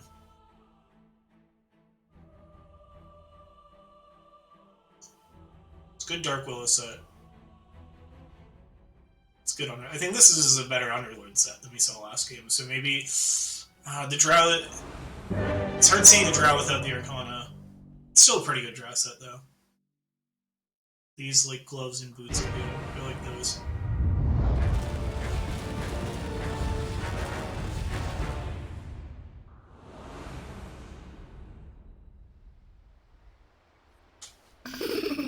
Alright, so game number 2. I don't consider myself the best player. Savory characters. I don't consider myself the best player. On the Radiant side, your number 6 seed looking to send this to a game 3. Mudboys, your number 3 seed, trying to lock this down in 2. I'm really impressed. On the side of Savory characters in the safe lane, you've got Owl on the support. Dark Willow supporting Beats on the Drow Ranger mid lane. We've got Chio Lestrange on the Death Prophet, and in the off lane it will be Pepperboy on the Undying, and Benji going for that early camp block on the Hoodwink. For the side of Mudboys, your safe lane, and smoking up once again, is going to be Ziggy G on the Ursa, Jotun Yan reprising the role of the Lich at position 5. Mid lane, Yams on the Queen of Pain. Off lane, Moostyle on the Tidehunter, and then font forward position for Rubik.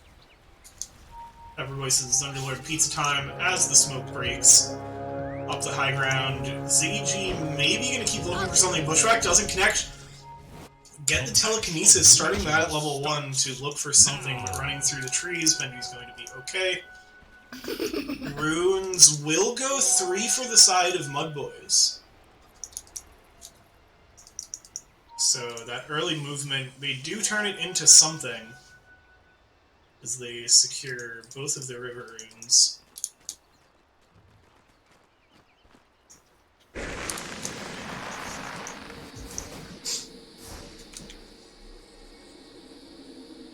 Owl does not want Rubik stepping up this way. Fought forward. I would have just kind of meandered. I mean, you could have still gotten up here if you meandered through there. Oh, okay. So actually, no. Got the read that the Bramble Maze suggested a ward. I'm toying with you. You And picks up understand the that, ward right? right away. Alright, as far as where the action should be, I mean, we saw it the other way. Well, I guess the same direction, opposite team, because they switched sides for this game. The Underlord Hoodwink lane, very scary. The Lich Ursa lane, also quite scary. Once there's a point in Sinister Gaze, that's a lot of time for an Ursa to rack up hits. Mid lane, though, trading blows and high fives. REMs and Chio. This is both already quite low.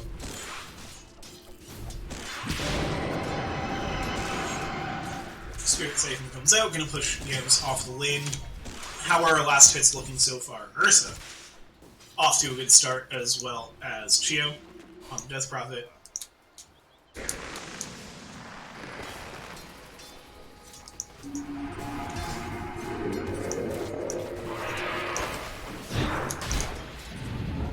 Bot lane supports trading blows.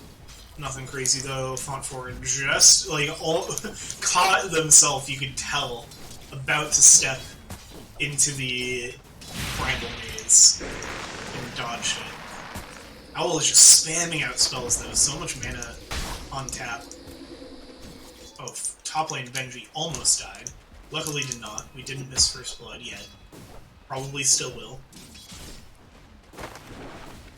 Everybody's pretty low in this lane. Yeah, it's an early Sinister Gaze. Earlier than you normally go in.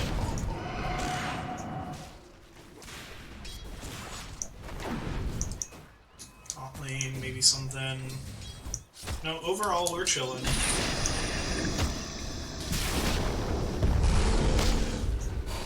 Pepperboy now taking damage. That Sinister Gaze may be paying off. Can it be First Blood? Will Ziggy G catch up? Hello. Yes, they will. You've just achieved First Blood. Thanks. and First have Blood fun. for Ziggy G picked up, bringing down Pepperboy. So a nice start to a lane that's already going pretty well. Although Pepperboy keeping up. Their Spirit Siphon under the tower. Chio's starting to take over this lane a little bit. But going to start to get punished for that. Another Spirit Siphon. Able to blink away from that. This feels like it's much different heroes and not as obviously high skill heroes, but this still reads to me like purely a skill based matchup. I think it's pretty even with how these heroes play. I would favor Death Prophet a little bit, especially if they get early level silence. The one tree remaining is all that Benji needs for a Bushwhack. They get the kill on him, man. You might take this time to reflect I'm pretty sure that was not the Acorn Shot tree. That was just like the singular tree that Ziggy G had not cut down.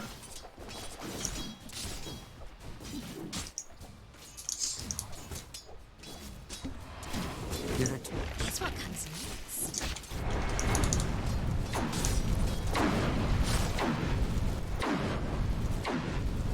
Really even last hitting overall so far.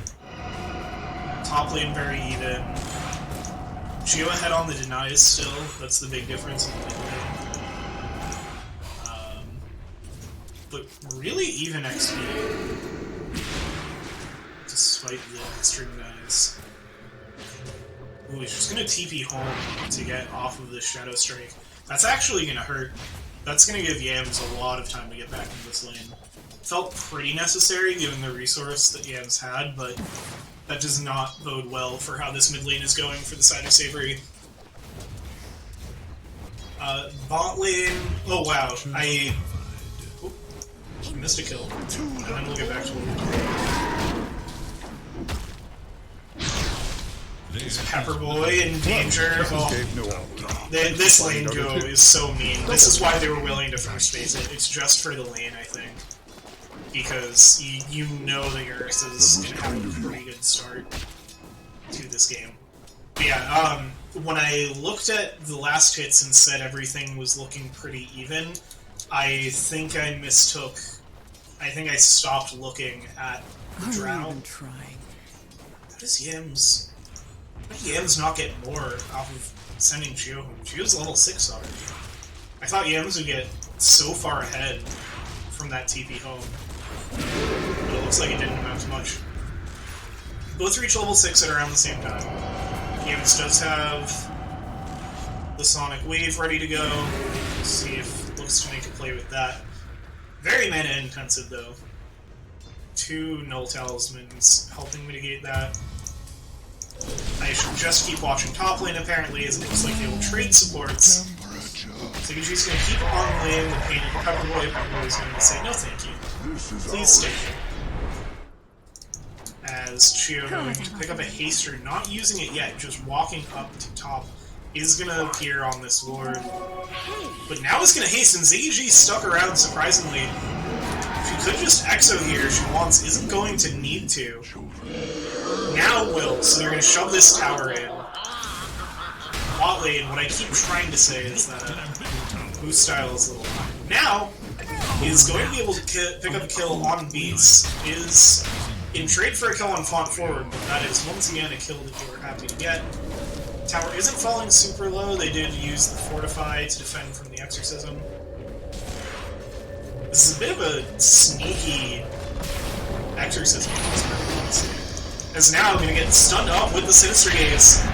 The tower is going to go down now the double Spirit Siphon and the Exo Return immediately full heal, turn back towards Ziggy G. Looks like we'll just be able to survive.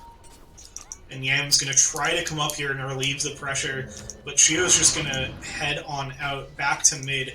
Pepperboy might pay for the sins here. So Yam's going to jump in. Has just enough mana for Sonic Wave, is going to have to commit it to finish off Pepperboy, but I don't think Savory characters mind giving up that kill too much. So bot lane, I mean 10 denies, so like only 21 last hit. It's actually much closer than it was before. Got a lot off of that kill on Drow, it looks like. But all of the denies are going to really be punishing Beat's game.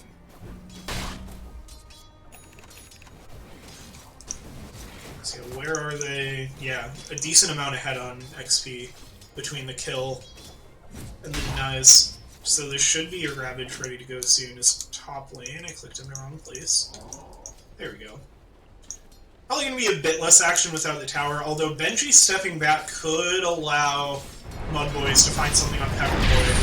Throw down the Pit of Malice, but he's going to get Sinister Gazed. Let's bring him back towards the center, which means Ziggy has to run through it, but now has the Enrage. Bushwhack comes in! Is that going to be enough? Ziggy's still running forward. They get the slow from the Acorn Shot. Can they catch up? Has the Earth Shock finally to be able to step forward. Killing spree. Double kill. The bot side, double kill for Moose style. I unfortunately could not watch both fights at once, so give me a fight recap that is just the Drow die, which was to the first round. I should have just looked at that and said, oh, well that's how a Tiger got a double kill. Is this a new, give me a new fight recap game. Trust me. Radiant's I bottom know how tower to is handle in such danger. power. Kind of. I think she was basically already dead. I don't know why it didn't lump those in. I guess it took just long enough. Oh, Dominating, I Pete's guess. Oh no. immediately back in trouble. Women Goes back down, but Owl had left the lane already. And now Moose Style is dominating on this Tidehunter, working on Phase Roots into Pipe. And you can see, it has the Soul Ring as the solution for the mana. I'm a big mana boots enjoyer on my Tidehunter. Now, Scream of Pain comes out, is Trio going to have enough, just enough sustain from that Spirit Siphon? Oh, but goes down from the TP to Yoten Yen. Really nice rotation in to make that a trade mid for mid Radiant's bottom with tower that Frost is under Blast. attack.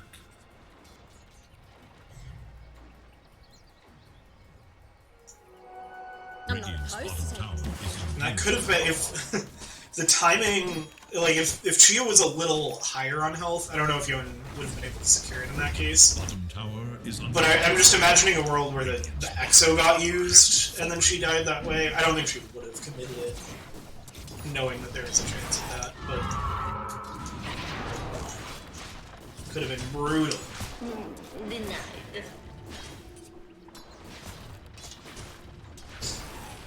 Net worth, pretty big lead. Like, this has felt like Savory character was getting a lot out of mid lane. Now, once again, Bushwhack into the silence, but the blink away. It's just going to push Yams out. Yams is having a tough time in this lane, but just the pressure elsewhere is working out well. This Owl going to get forced to TP away. Like, Beats' game is starting off very slow. And despite all of the pressure coming out from this top lane, even with the gank, with the tower getting taken by the Exorcism, Ziggy G still at the top of the net worth by quite a bit. And this way. Well on the way to a Battle Fury. Possessed Mask is going to help even more. Font Forward is going to move forward towards Chio, and they're going to pop the Ravage. It's going to catch one of the supports, and the Sonic Wave just immediately deletes Chio. Pepper Boys in with the Fiend's Gate, and the Terrorize is going to secure the Sharpshooter onto Yams. Chio is very happy to see that be a mid-for-mid trade, kind of mirroring the tip of the last engagement. When Yams died and then tipped Yoten Yen for getting the kill on Chio. Style is just an absolute monster with this hood. Just standing in the middle of everything. But here comes Benji to pick up a kill in the backline on the front forward. Owl gonna get pulled forward, doesn't have any more mana to work with. Which is unfortunate because Yoten is pretty low. But now Chio's immediately back up with the Exorcism. But here comes Ziggy G, and Yams has respawned as well. So this could turn into a bit of an awkward Exorcism. Yams gonna jump forward, Pepperboy is already low. They get the pushback onto Yams, and here comes the Spirit Siphon. The Chain Frost, when they split far enough, Pepperboy's gonna go down. No, it bounces to Chio! And the Sharpshooter damage isn't enough. What a huge Chain Frost from Yoten Yen. Oh, that looked like it was gonna be such a great bounce back play from Savory.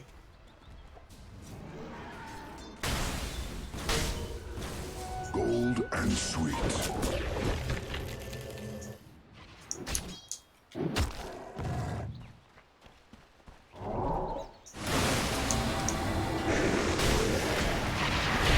Can Savory get a punish on to Moose Style? Has this Tidehunter stayed here too long? Nope, they have spent all of their disables. Oh, almost had Terrorize back up to be able to cancel that.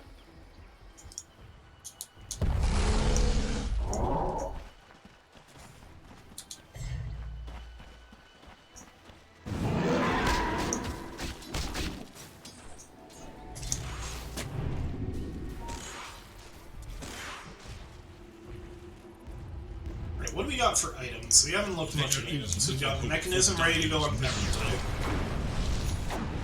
So looking to go faster into the Greaves. Also looking at a Rod of Atos. Chio working on the Boots of Travel, has the Yule Scepter. Moostyle almost has the Pipe of Insight ready. Aether Lens for Rubik. Nabs Crypt Swarm, that's gonna hurt a support later, probably. So watch out for that. Battle Fury's ready to go, just gonna pick up a casual Morbid Mask. On the hunt for radiant forces. Benji working on the Aether Lens as well. Radiant's top tower is in danger. Has it done. Aether Lens good to go there. We already looked at you. Yams. Still working on the Witchblade. Doesn't actually have much for items. I guess like we said, the mid lane went quite well for Savory, although now Yams has pretty much matched Chio. It was the side lanes where Mudboys have really built their lead. They do have some stacks here for Beats to try to farm up on this mid lane.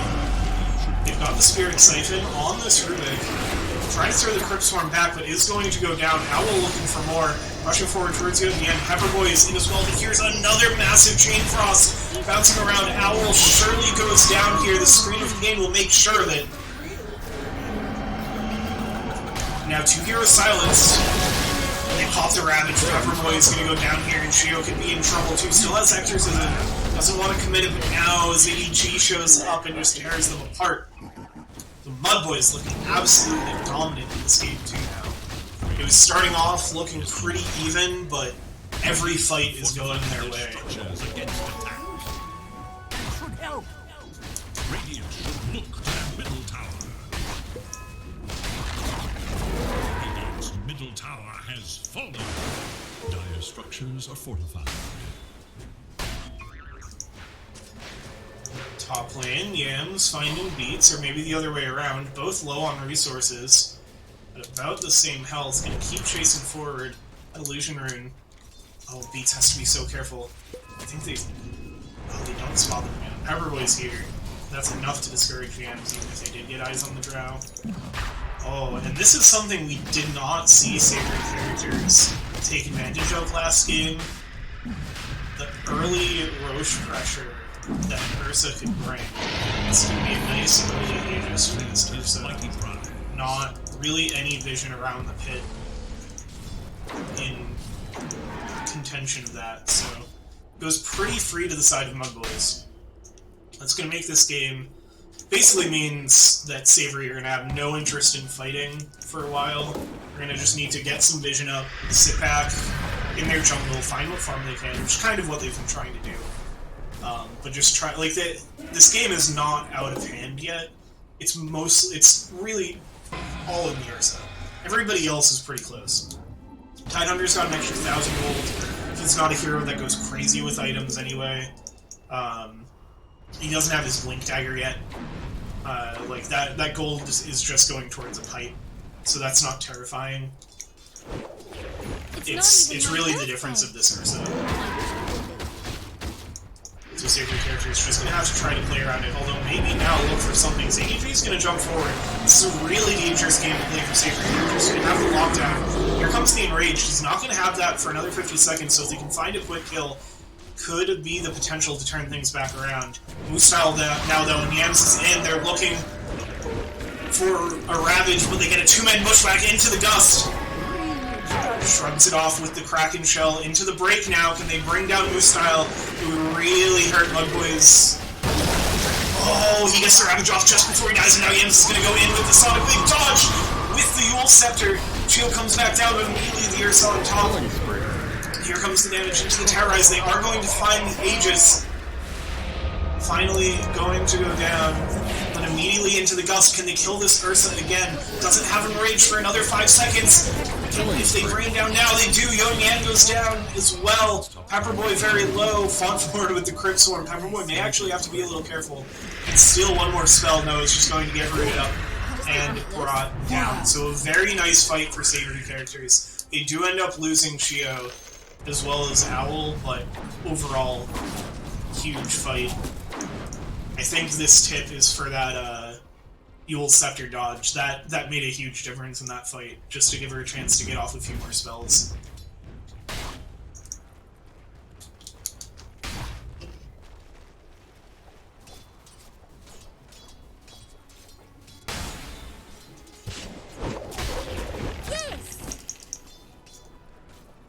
Benji just being a little bit of a nuisance in the mid lane as the next part of next item comes out. It is going to be the Shard, a nice early Hunter's Boomerang. And in this team comp, I really like it. Everybody except your Drow is doing a ton of magic damage. I guess Death Prophet also does physical, but pretty mixed. But a ton of magic damage from Pepperboy, who has the Greaves ready. Gonna go BKB. This was something we didn't see Moose style build last game.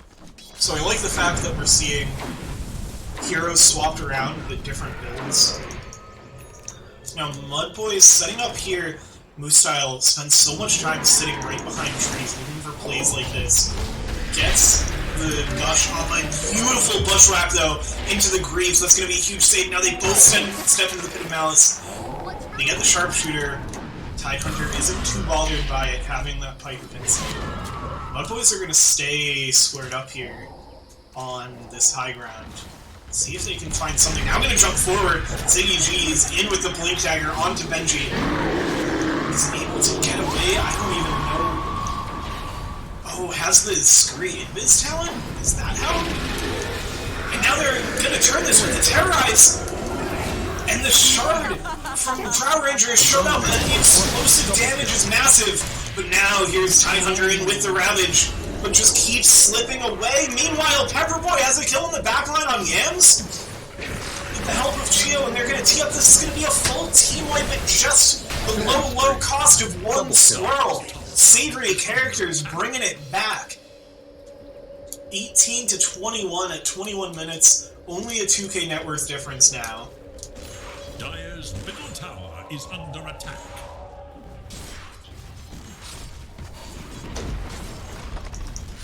Dire's structures are fortified.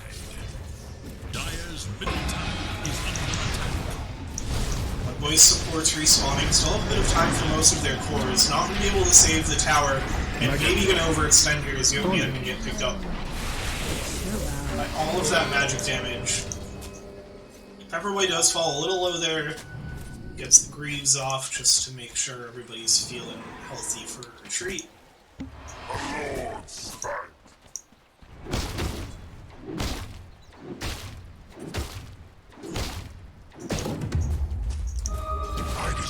And so off of the back of that fight, we've now got, looking at a full Hurricane Pike for Beats. That's going to be a massive space creator. It's that kite factor we talked about last game with the Ursa kind of stuff that they're going to need to survive here. New style has Greaves queued up after going Phase Boots. Feels very awkward to build into it that way. For the record, I did hit the tree. Still no Blink Dagger. That's really surprising. I can't say I'm in love with that build. Chio has the Boots of Travel and Yules. Casual Plate Mail I like a lot to survive this Ursa, who's been very problematic. Both supports can consider TPing down and then cancel as soon as it pushes them off the tower, so effectively getting to be in two places at once there. They show with the TVs and then don't actually need to commit. The cost of that, however, is that now, as they realize that it's only Pepperboy here, it's going to give Mudboy space to run into this jungle. Dire's top tower is under attack. And not a ton of space for Savory on this map right now. So there's going to be a smoke up of 3. Moose style rotating in as well. Savory characters are mostly backing away, but Geo kind of getting with this too. It looks like they're just going to find Owl. Benji gonna think about trying to make a save, but there's just no time. Meanwhile, bot lane, Beats! Oh no, ZG goes for the TP away, but the multi-shot was still available. And just a solo kill for Beats. On to the Ursa, Ziggy G.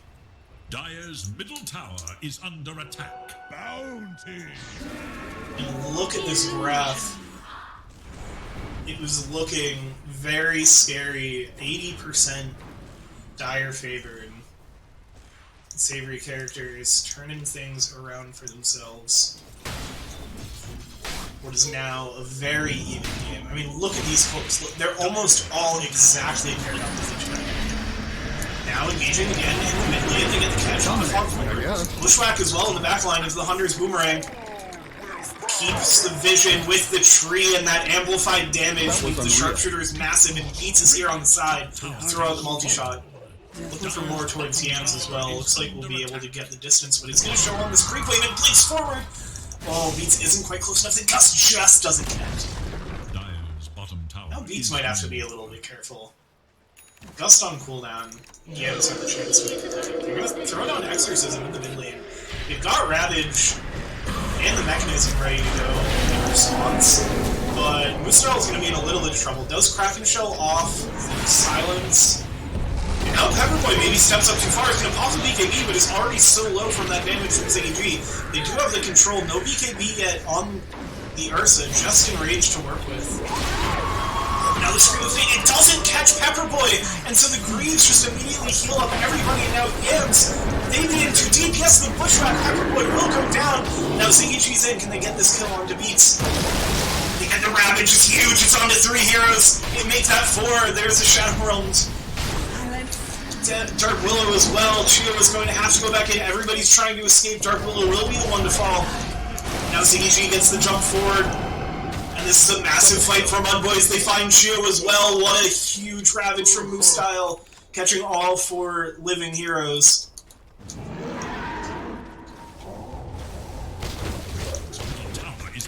She is such a nuisance with these Bushwhacks. The Aether Lens just giving this Scroll of Power to keep the distance.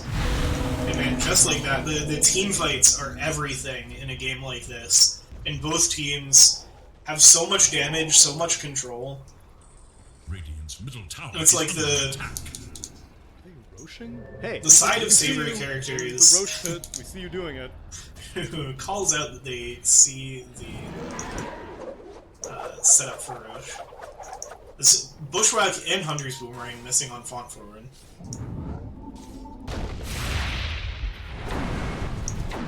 It's an interesting little smoke there. Did successfully smoke 2 heroes, which they might not. No, it looks like they'll be able to. Yeah, it was a haste rune. You're gonna check Roche. It is once again about to respawn. Benji is. That should help. The tree sees this. I'm pretty sure. I'm pretty sure the tree sees this. What is the vision range on that tree? I can't. You can't select a tree. It's not a unit. 525. I think the tree saw the Roche, but I'm really not sure. Radiant's bottom tower is under Oh, I'm taking a drink at the wrong time. Stop lane, they get a catch onto 2. The Bushwhack into the Silence. Now here's a Chain Frost.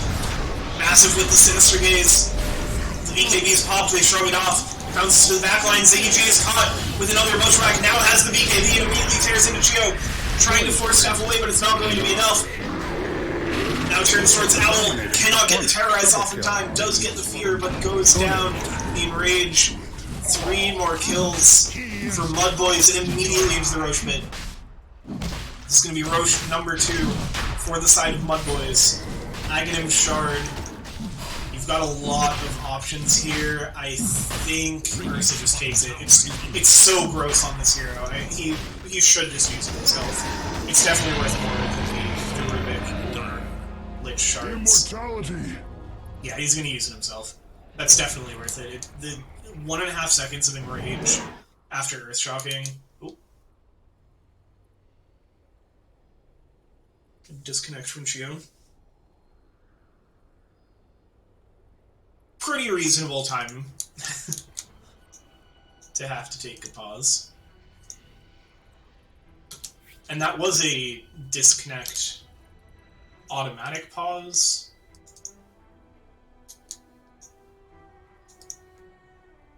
I don't know if Savory... I think Savory will still... I think her game probably just crashed. So I think they still have to say what exactly is happening.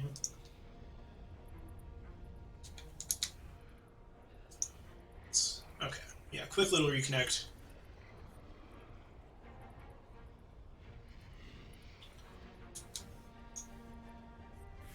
So let's see, working on the BKB, just about has it off of the Roche.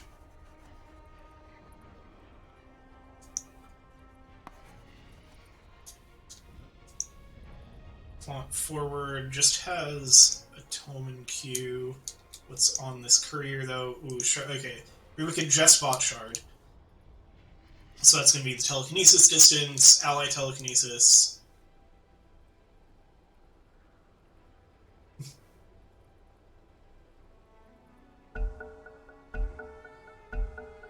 The true Tidehunter. heroes are the ones I think who this is going to be fight full all the way. Greaves for Tidehunter.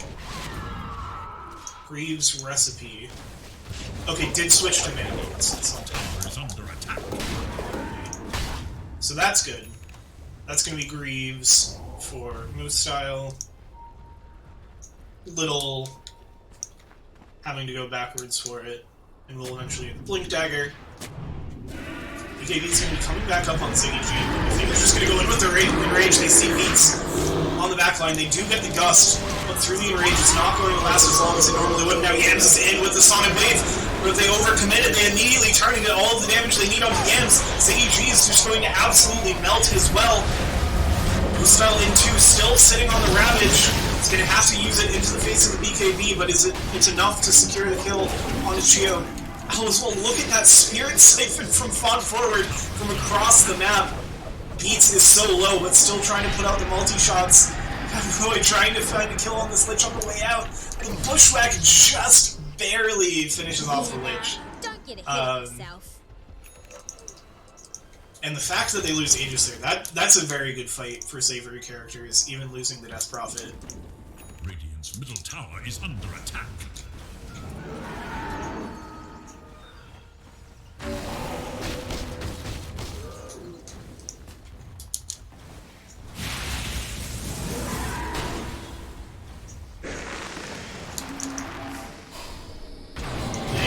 Playing very far forward, thinks they might be getting a little pick on Font Forward, and Ziggy G's there. But maybe it was the bait the other way around.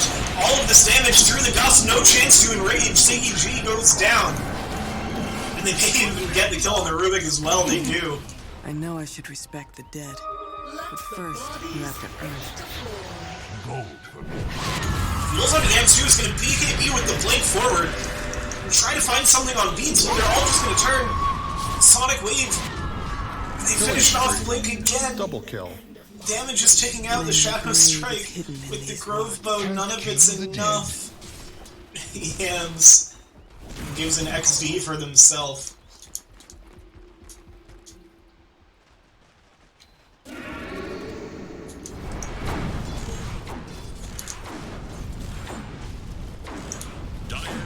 So now Savory characters. Both Ursa and Queen of Pain dead. Plenty of space to move towards this mid tower. Even up the tower advantage on the map. It's going to open them up, pick up this outpost, take control of this dire jungle.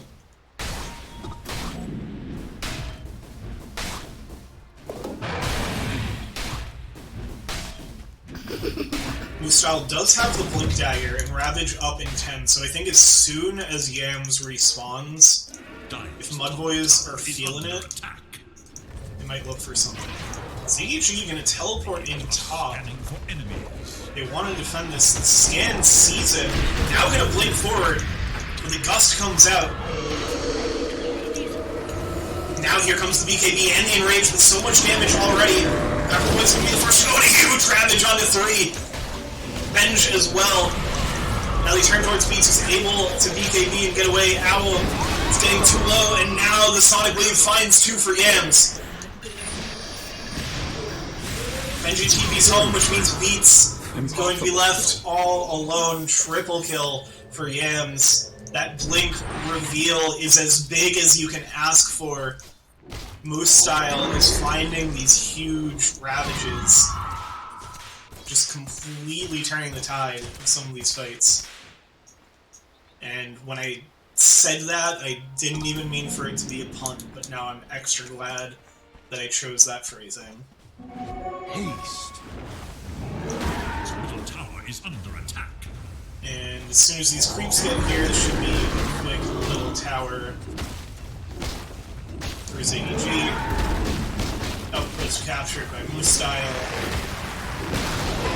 Relame is going to come out, immediately get stolen, jump forward from ZDG to get the slow. Sharpshooter is going to come out, but Moose-style blinks in and they get the catch from telekinesis into their own bramble. That was beautiful. Benji trying to escape now. As they turn forward, nice silence from Chio onto 2, but now ZDG jumps in.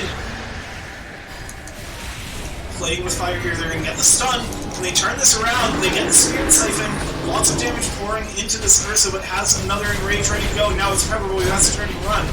Owl getting brought down and by Chain Frost, and now another massive Sonic Wave, but ZDG has chased in too far and will fall far forward. Looks like they have been caught too far forward as well as the tower shots come out. Moose-style jumps forward, but it's not going to be time yet in the end, going to be found as well. Both supports go down, and nice bushwhack by Benji.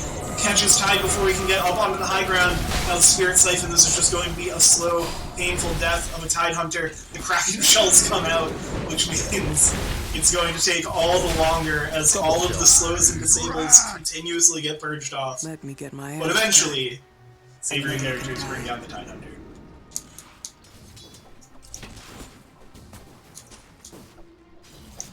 Man, what a back and forth game. Very even. I mean, 7,000 net worth lead, but very even win probability, very even XP. Yams finds beats on this group wave. They just kind of stare at each other. They have to purge off the gust.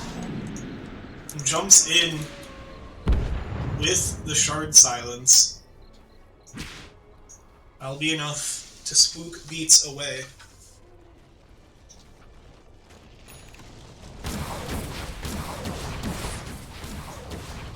Let's see. Manta style being worked on by the Drow. Get a little more options for disables and escape. Owl still just has the Force Staff, and now the Shard. To get that.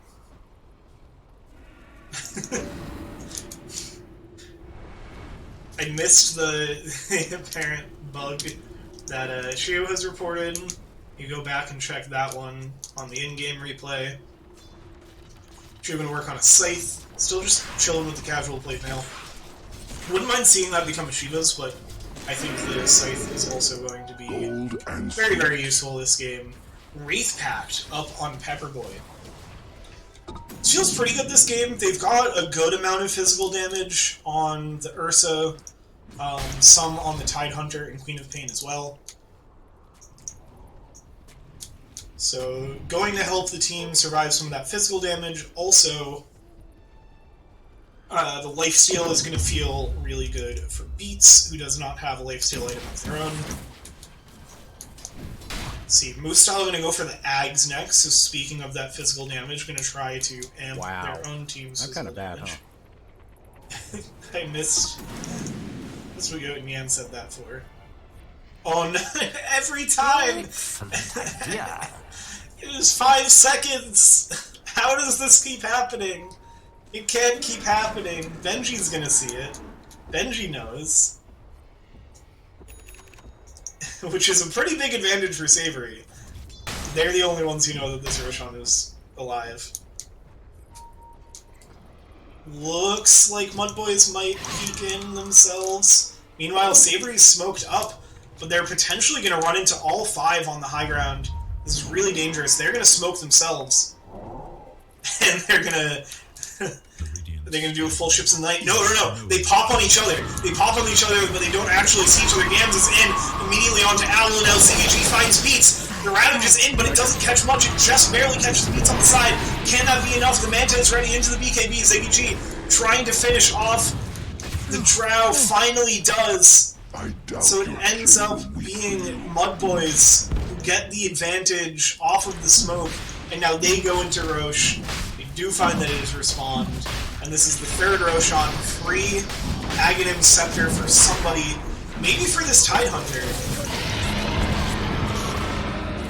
Because Benji gets a nice little bushwhack, but is just going to go down. No way into Roche. Who does the Ags go? Okay, so the Aegis goes to Quab. The Ags went to Ursa. So yeah, the reduced cooldown, use range, and rage when disabled.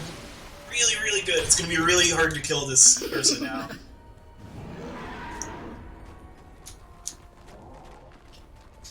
God, there was a segment between games in the Major earlier today where...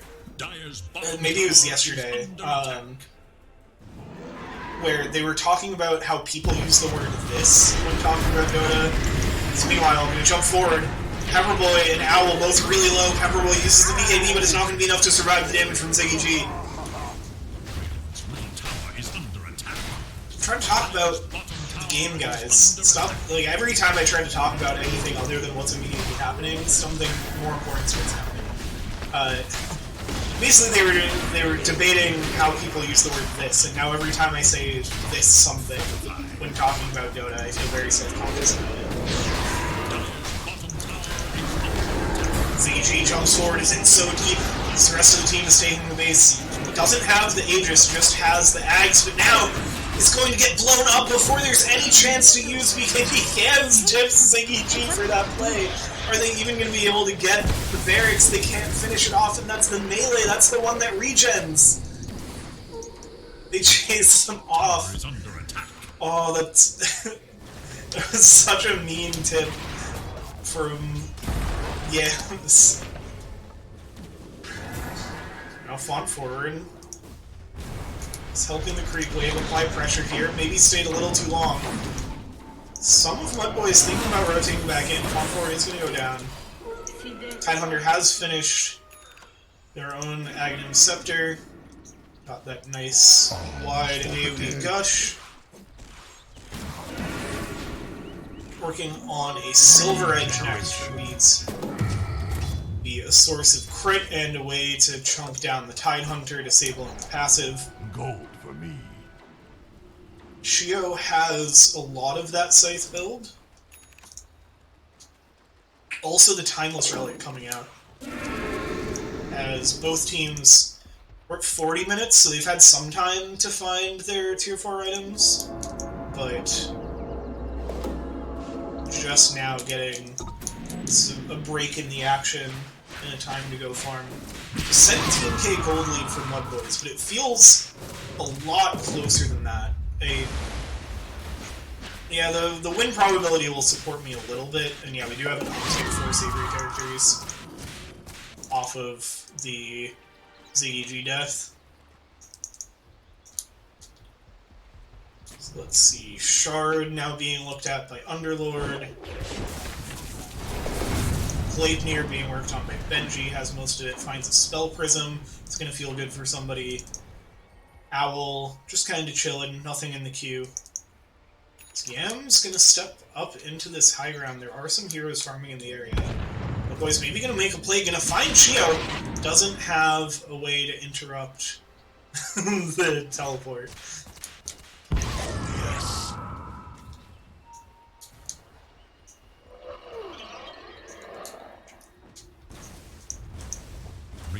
Now Mud Boys' next target will be this top tower. It's going down, go down very quickly.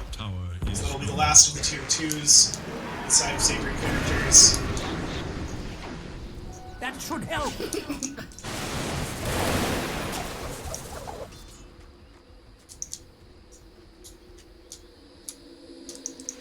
Let's see. Basher going to Abyssal Blade from Ursa. Yams has a Daedalus. Now we're going to get stunned up. Into the Hex, the Scythe is ready. On Shio. Sharpshooter comes out, now Yams blinks up towards it. Huge ravage on everybody with the Scream of Pain as well. Benji's going to go down. Shio going to be close to fall after. Yules will save her for now. He is just going to fall to the Firestorm alongside Pepperboy. Buyback from Pepperboy now beats. Will bring down the Queen of Pain once, but has to escape. It's now jumping backwards and turn their attention back towards the buildings after finding those 3 kills. Owl getting caught too far forward, brought down so fast by the Sursa.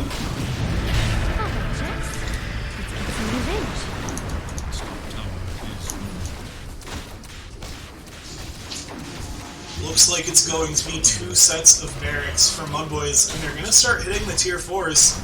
They're getting the sense that there's no buyback for Trio. She bought out for the Scythe. And without coming to either, can 3 heroes hold them off? Owl's trying to do what they can to distract. Just buy time for a more powerful hero to respawn. But no, they're going to turn their attention towards Pepperboy, who's already bought back. The Wraith Pack comes down, it's not enough to save them. Owl will go down as well, and Beats will be the next to fall. No buybacks on anybody. Benji is going to be the only one to keep Savory Character's chance in this game and this series alive. Going to just try to clear out the creeps. And they get backdoor protection off. No, there's another wave coming up now. Going to jump over towards Benji. Scream of Pain comes out, jumping to the trees, trying to save time. Run back in, the anchor smash, the gush finishes off Benji, Trio's back up, but just in time for them to go down, and GG is called. Mudboys take the series, 2-0. They move on in the upper bracket.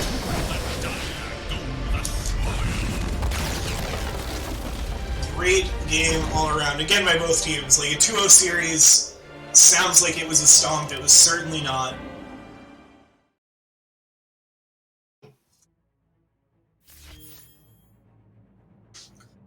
Man, that was a really exciting series. I'm really excited to see more of both of these teams. Let me look at what that looks like for the bracket. Actually, let me do this. And then I think I can do this. Yeah, okay, this is the official bracket. I might make a prettier version later to show on stream. This is just what the league admins provided. So, it also hasn't been updated. I'll make a copy of it at some point. So that I can keep it updated at least for this division. So, Drip won the match against Greg Boys last night. They're going to go on to play the winner of Looming Fruit and Planet Zero. Mudboys take the series against Savory Characters. They wait to see who they play between Pups Pals and No Limits.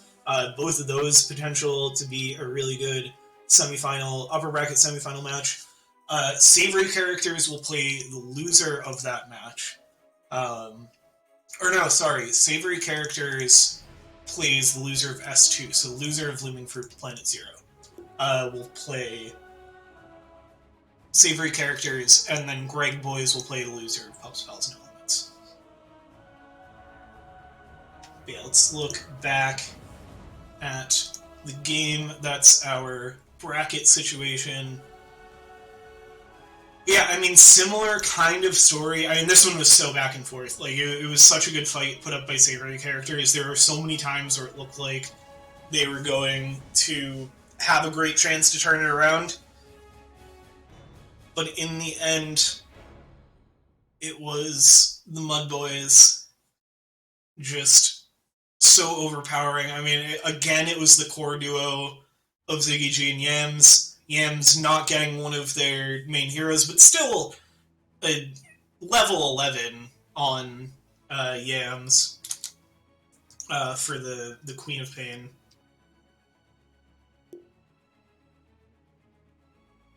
Yeah, on the block pick of the Queen of Pain.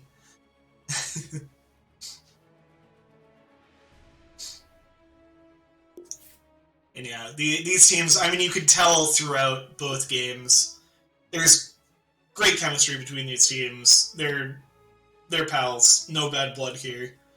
Always feels bad eliminating your friends, but they're not eliminated yet, and they will, I'm sure, see much more of these teams.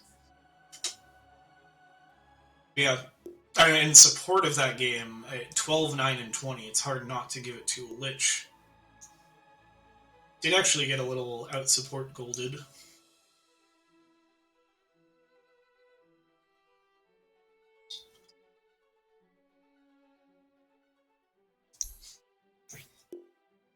I should ask if they want to do interviews.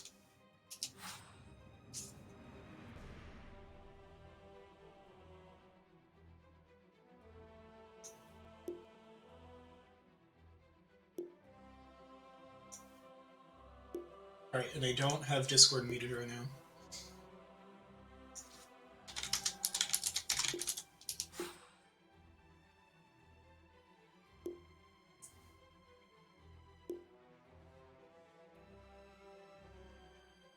See if anybody decides to join me. If not, we'll wrap things up. I don't think there's any other games happening tonight.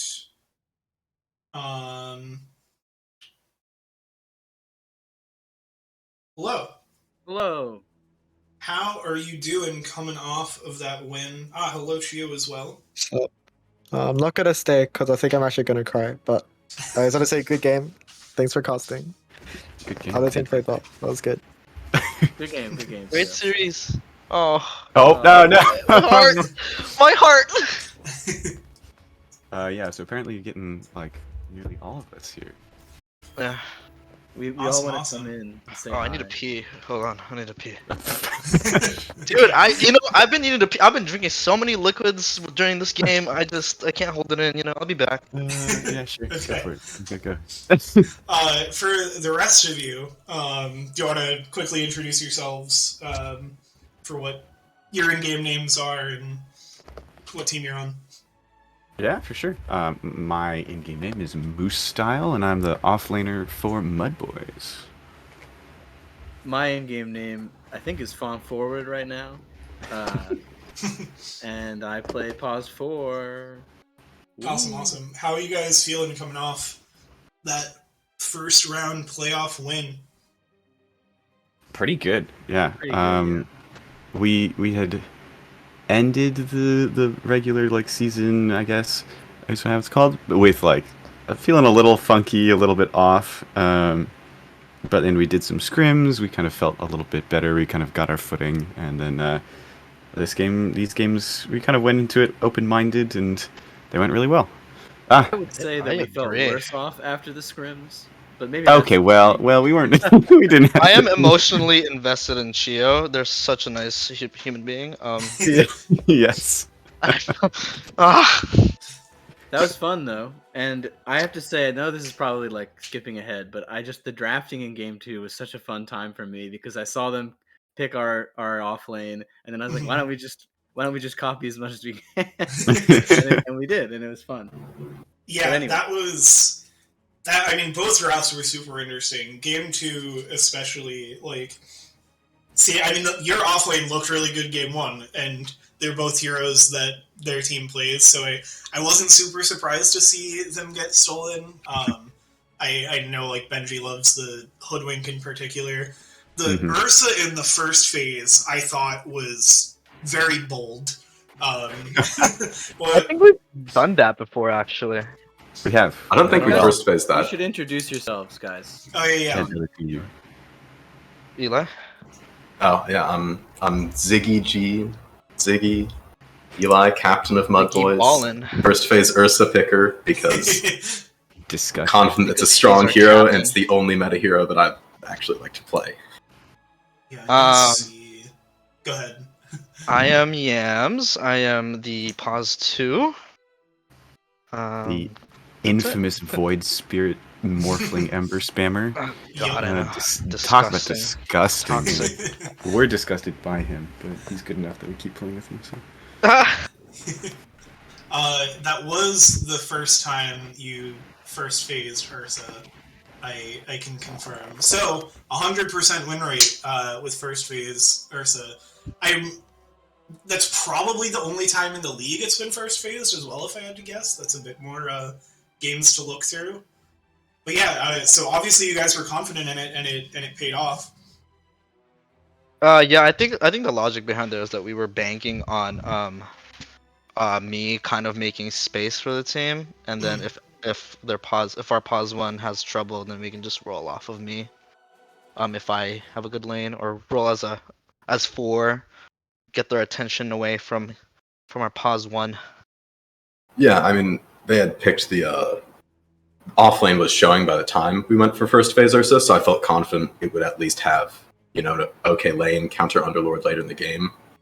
So I figured leave the rest of the team to be dealt with by Yans and just go with that. Yeah, that was how I felt about it. Seeing it the other way around in game 1 was that the lane went really well for Underlord Hoodwink against the Ursa, but then into the later game, as long as Ursa gets some space, and Ursa can tear apart an Underlord. And you just delete Hoodwink if you can blink onto Hoodwink, or whatever that skill is called. Ursa's great. And having the setup with a hero like Lich makes it even more gross. Of like any hero that can hold down a target for you in lane while you wail away with overpower, it's gross.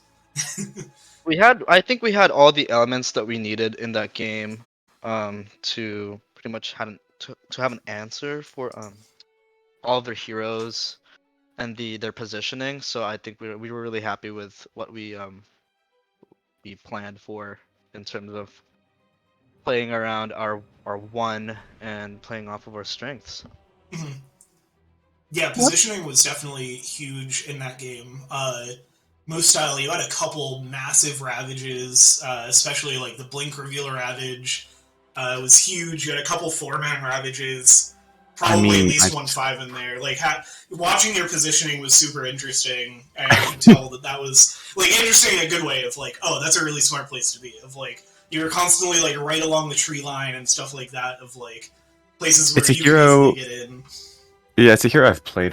It's my most played hero, and probably my favorite hero is Tidehunter. So any chance I can to play it, I love it.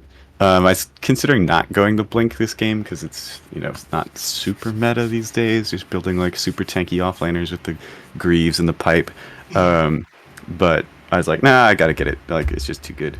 And that's kind of like we play around Ravage.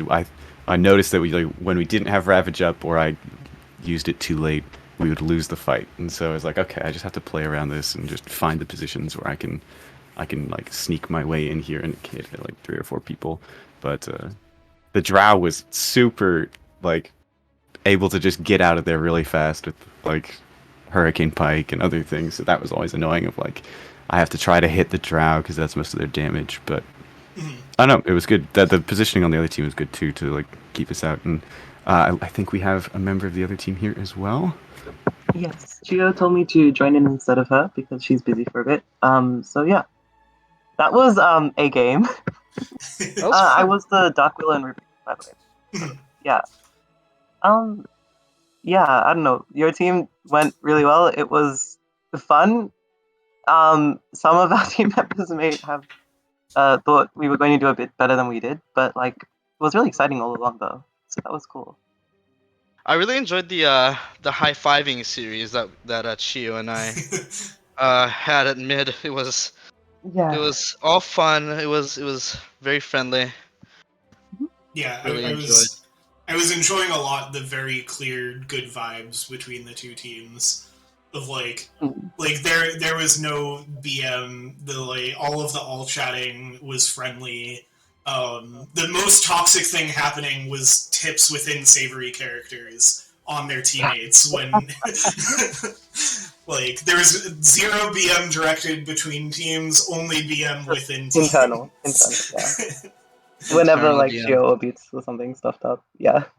We had some of that. I mean, our Ursa over here jumping backline so many times and just getting like immediately killed. I want to follow Ursa so bad as Quap because I have Blink, but I'll get melted. So I bought the AC and BKB just to be like, okay. Oh, that AC was so good, by the way. Thank you. I feel like we needed it, and I feel like having it on me is actually better than having it on Tide. I didn't have the space to build that, so like, thank you. Yeah, you already had the Greaves and everything. And you had the Ags, which is also a huge source of enemy armor reduction. I just love Tide eggs. Yeah. It's just It's so good. so- More when than you you love have- Tide So Blink. much fun. Yeah. It just makes regular when you finish a game and you go into your next Tidehunter game, you feel weird not being able to just like AoE gush everybody. You have to like Yeah. click one person. Not enough. You need to hit them all. Like, wait, I can barely secure a range creep with this gush. This thing was just clearing whole waves for me. Right. Yeah, so yeah, I mean, like we said, this felt like a super friendly, casual game. This was a playoff game, so I'm glad it seemed like you all had, like, you were in a great kind of mental state for it, but going forward, how are you feeling? I mean, you haven't seen who either of you are playing next, so the other two Sange bracket series are going to be big ones for you to pay attention to. But I guess on the side of Mud Boys going up against the winner of Pups, Pals, and No Limits, how you feeling for those matchups? I defer to my captain. Sorry, all on me. Over you. Yeah, I'm a little more worried about Pups Pals in this case because we went 1-1, I think, in our match with them, and the game we won was pretty close. And I feel like the game we lost was not as close. No Limits, we've beaten 2-0 before.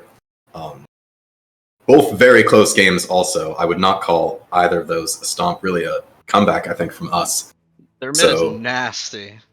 Yeah, both some strong teams. But I'm confident in Yams here, so I think in the case of No Limits, feeling a little better because we'll have a solid matchup versus Bia, their high-ranked player. I think it's just like the whole Sange like upper division. Everyone in Sange is just like super competitive. Like I don't know, I don't feel like we've had any easy games like at all. It's all just been like hard fought, and I've really enjoyed them when our Yams doesn't tilt out of to the moon. Hey, But oh, he's not wrong. Okay, yeah. Yeah, I love playing in and casting for the Sange division. It is just super competitive, super evenly matched. All the teams are very close. All of the series are competitive. It is a lot of fun. On the other side of things, Owl is our representative of... yeah, I think Kyo said we're versing either you or an Immortal player. Right? Yes. Yeah, so it's... So, yeah. You either On got my Lumen side, Freedom I'm Planet mortified. Zero. I think Shio's excited, but I am terrified. Yeah, choose excited because the main matchup will be with the Immortal player. Yeah. That's, yeah, I'm sure she'd welcome the challenge. But yeah, that's how our mid is feeling about it too. I want to verse you, although that will be exciting. Yeah, But I would be very excited for that as well. Who's the, But I also don't want to player? lose, so I I'm hope very we get curious to what the fight draft each would look other like. later. Yeah, we will have to have that competitive thing later. Yeah. But yeah. But yeah, and then other than the fruit and the next rounds looming on the horizon, Okay. we also, yeah, that was a stretch, I'm sorry. We also have a patch in the next few days. What are you guys looking for in the patch? Are you excited? Are you scared having to play playoff matches on a completely different game? hyped, very excited. Just Tidehunter buffs. That's all I want. So ready for Lena to be gone. Yeah, Lena. I don't want to. I'm really hope. Oh, sorry. No, you go first. It's good. Okay. Honestly, I'm just waiting for Shotgun Morph to come back. If I'm being honest, that's just You disgust very me. unlikely to happen. But Get you know, out of here. Morphling players, the only people in the world sad about the E-Blade change. 100%. Honestly, it was horrible before. On our side, well, Chio has a champ Ocean, right? So surely at least one of her heroes becomes OP. Yeah. Right? It's like nobody's picking It's every hero. Arc in pro games. Maybe that'll get a buff. Yeah, Grimstroke boss would be nice. I miss playing Grimstroke. It was really cool before, but yeah. Yeah, Aside from that, I'm also a Grimstroke enjoyer. yeah.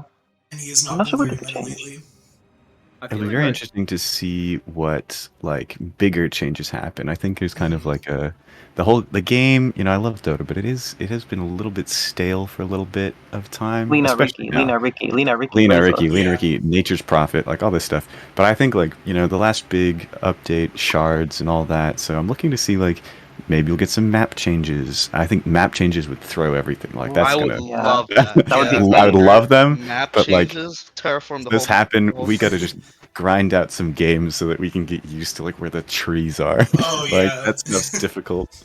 Or like shards were a big like change. Neutral items were a big change. So like, I would be interested to see if like some big change like that's going to come. That's just going to totally like upend everything. But I think new patch is like always super exciting just to see what. Like no one knows what's super good right away, Yeah. and so there's just like that experimentation. Whereas like right now, you just pick Lena, you pick NP, you pick a ranged safe laner, and then just like make space for them. It's boring. So I'm excited. Yeah. Definitely excited for the refresh, but also scared of trying to stay competitive in a meta that nobody understands. Yeah, alright. That's about all I wanted to ask for. Any closing thoughts from anybody on the game, on upcoming matches, anything else you'd like to say before we wrap things up? On Mud Boys, we're interested in playing y'all, Looming Fruit, because I think you're the one team in Sange that we have just not played at all. Yeah, we somehow dodged you guys through the whole group stage, and yeah, it'll be. I'm definitely interested in getting a chance to play you guys as well. Just remember, you don't have to ban the Void Spirit. It's super off meta. It's like not meta. Don't He's a worry. shite hero. Dead hero. He's a dead hero. I'm telling you right now. See, the problem is he'll get nerfed in the patch. So the problem is I haven't played games against you, but I have cast enough of your games, and I have cast games where you've gotten to play Void Spirit, and it is. I love watching it, and I never want to play against it. Yeah, I play off of his strengths. Void Spirit can do really well by himself or with teammates. Just need to, have the right priorities and positioning, I suppose. But yeah. So I just wanted to say, every characters. It was a very great series. I always enjoy playing with y'all.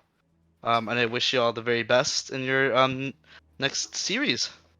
Oh, thank you so much. It was so fun to play with you too. I don't know. I think Chio said meet you in the grand finals or something. So yeah, we expect it. Maybe look forward to that.